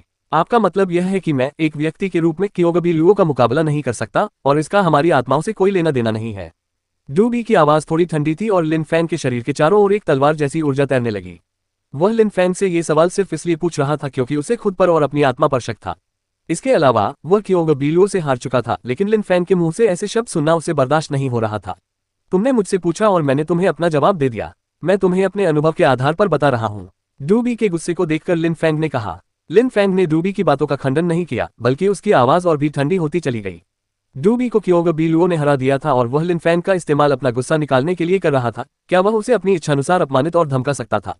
डू बी ने लिन फैंग से एक सवाल पूछा था और लिन फैंग का जवाब देने का मन भी नहीं था, फिर भी उसने ईमानदारी से जवाब दिया। हम कितना घमंडी है। यह मत सोचो कि थोड़ी सी लोकप्रियता तुम्हें घमंडी बना देगी। मेरे एक तलवार के हमले को झेलने का मतलब यह नहीं कि दूसरे को भी झेल पाओगे। डू बी ने ठंडे लहजे में कहा। वह स्पष्ट रूप से लिन फैंग को धमकी दे रहा था। घमंडी। लिन फैंग मन ही मन ठंडी मुस्कान लिए मुस्कुराया। उस दिन लिन फैंग ने अपने तलवार के हमले को रोक दिया था, लेकिन क्या ऐसा हो सकता है कि डू बी ने सोचा हो कि लिन फैंग केवल एक ही हमले को झेल पाएगा? और उससे भी बड़ी बात, उसने सोचा कि लिन फैंग उस पर पलटवार नहीं कर पाएगा। डू बी का लहजा घमंडी और धमकी भरा था। वह अपनी खोई हुई प्रतिष्ठा को पुनः प्राप्त करना चाहता था और लिन फैंग को एक सीढ़ी के रूप में इस्तेमाल कर रहा था। उसे अभी अभी कियोगबी लुओ के हाथों करारी हार मिली थी और उसे अपनी छवि सुधारने की सख्त जरूरत थी। 3 दिन में मैं, लिन फैंग, यहाँ तुम्हारा इंतजार करूंगा। उस समय हम देखेंगे कि क्या मैं दूसरे हमले से बच पाऊंगा। लिन फैंग ने बेपरवाही से कहा और तुरंत बाद वह जाने लगा। लेकिन जब भीड़ ने लिन फैंग की आवाज सुनी तो वे स्तब्ध रह गए। लिन फैंग बिल्कुल कियोगबी लुओ की तरह था। वह डू बी को चुनौती दे रहा था। डू बी ने कहा था कि लिन फैंग अहंकारी है और वह दूसरे तलवार के हमले से बच नहीं पाएगा, लेकिन अब लिन फैंग उसे चुनौती दे रहा था। डोंगलिंग जिला शाही शहर के सबसे पूर्वी हिस्से में स्थित था। डोंगलिंग की पहाड़ी की ऊंचाई भी कुछ हजार मीटर थी। वहां से दूर दूर तक का नजारा देखा जा सकता था। उसी क्षण डोंगलिंग पहाड़ी पर लिन फैंग की परछाई दिखाई दी, लेकिन वह नजारे का बिल्कुल भी आनंद नहीं ले रहा था। इसके बजाय वह बस वहीं खड़ा होकर आकाश की ओर देख रहा था। कुछ क्षण पहले लिन फैंग घायल डू बी से लड़ सकता था, लेकिन उसने इंतजार करना चुना। जब लिन फैंग साधना कक्ष में अभ्यास कर रहा था, तब वह सोच रहा था कि उसे कौन सा नया कौशल सीखना चाहिए। वह जुवानची स्तर को पार करने से बस एक कदम दूर था। जुवानची स्तर और उससे ऊपर के योद्धाओं से लड़ने के लिए उसे किस कौशल का अभ्यास करना चाहिए? लिन फैंग को पूरा भरोसा था कि जुवानची स्तर तक पहुंचना उसके लिए कोई मुश्किल नहीं होगा। उस समय उसकी समस्या ये थी कि वह सीखने के लिए उपयुक्त कौशल का चुनाव कैसे करे। जुनची स्तर के साधक ने उसे अपनी स्मृतियों से कई अत्यंत शक्तिशाली कौशल दिए थे। उनमें जुबान स्तर के कई कौशल थे और यहाँ तक कि तियान स्तर के कौशल भी थे, लेकिन सवाल यह था कि क्या लिन फैंग कभी तियानची स्तर तक पहुंच पाएगा। वह जिन कौशलों को सीख सकता था उनमें भी कोई समस्या नहीं थी। लिन फैंग सभी प्रकार के कौशल और तकनीकें सीख सकता था। उसकी दिव्य आत्मा ने उसे उन्नत समझ की शक्ति प्रदान की थी। वह निहत्थे युद्ध के दौरान अपनी शक्ति बढ़ाने के लिए विभिन्न प्रकार के हस्त कौशल का अभ्यास कर सकता था। वह तलवारबाजी में पहले से ही माहिर था और अधिकांश तलवारबाजों से अधिक शक्तिशाली था। क्या उसे तलवारबाजी का कौशल चुनना चाहिए? वह लगभग हर तरह का कौशल सीख सकता था। समस्या यह नहीं थी, असली समस्या तो ये थी कि वह ये तय नहीं कर पा रहा था कि उसे किस प्रकार का कौशल सीखना चाहिए।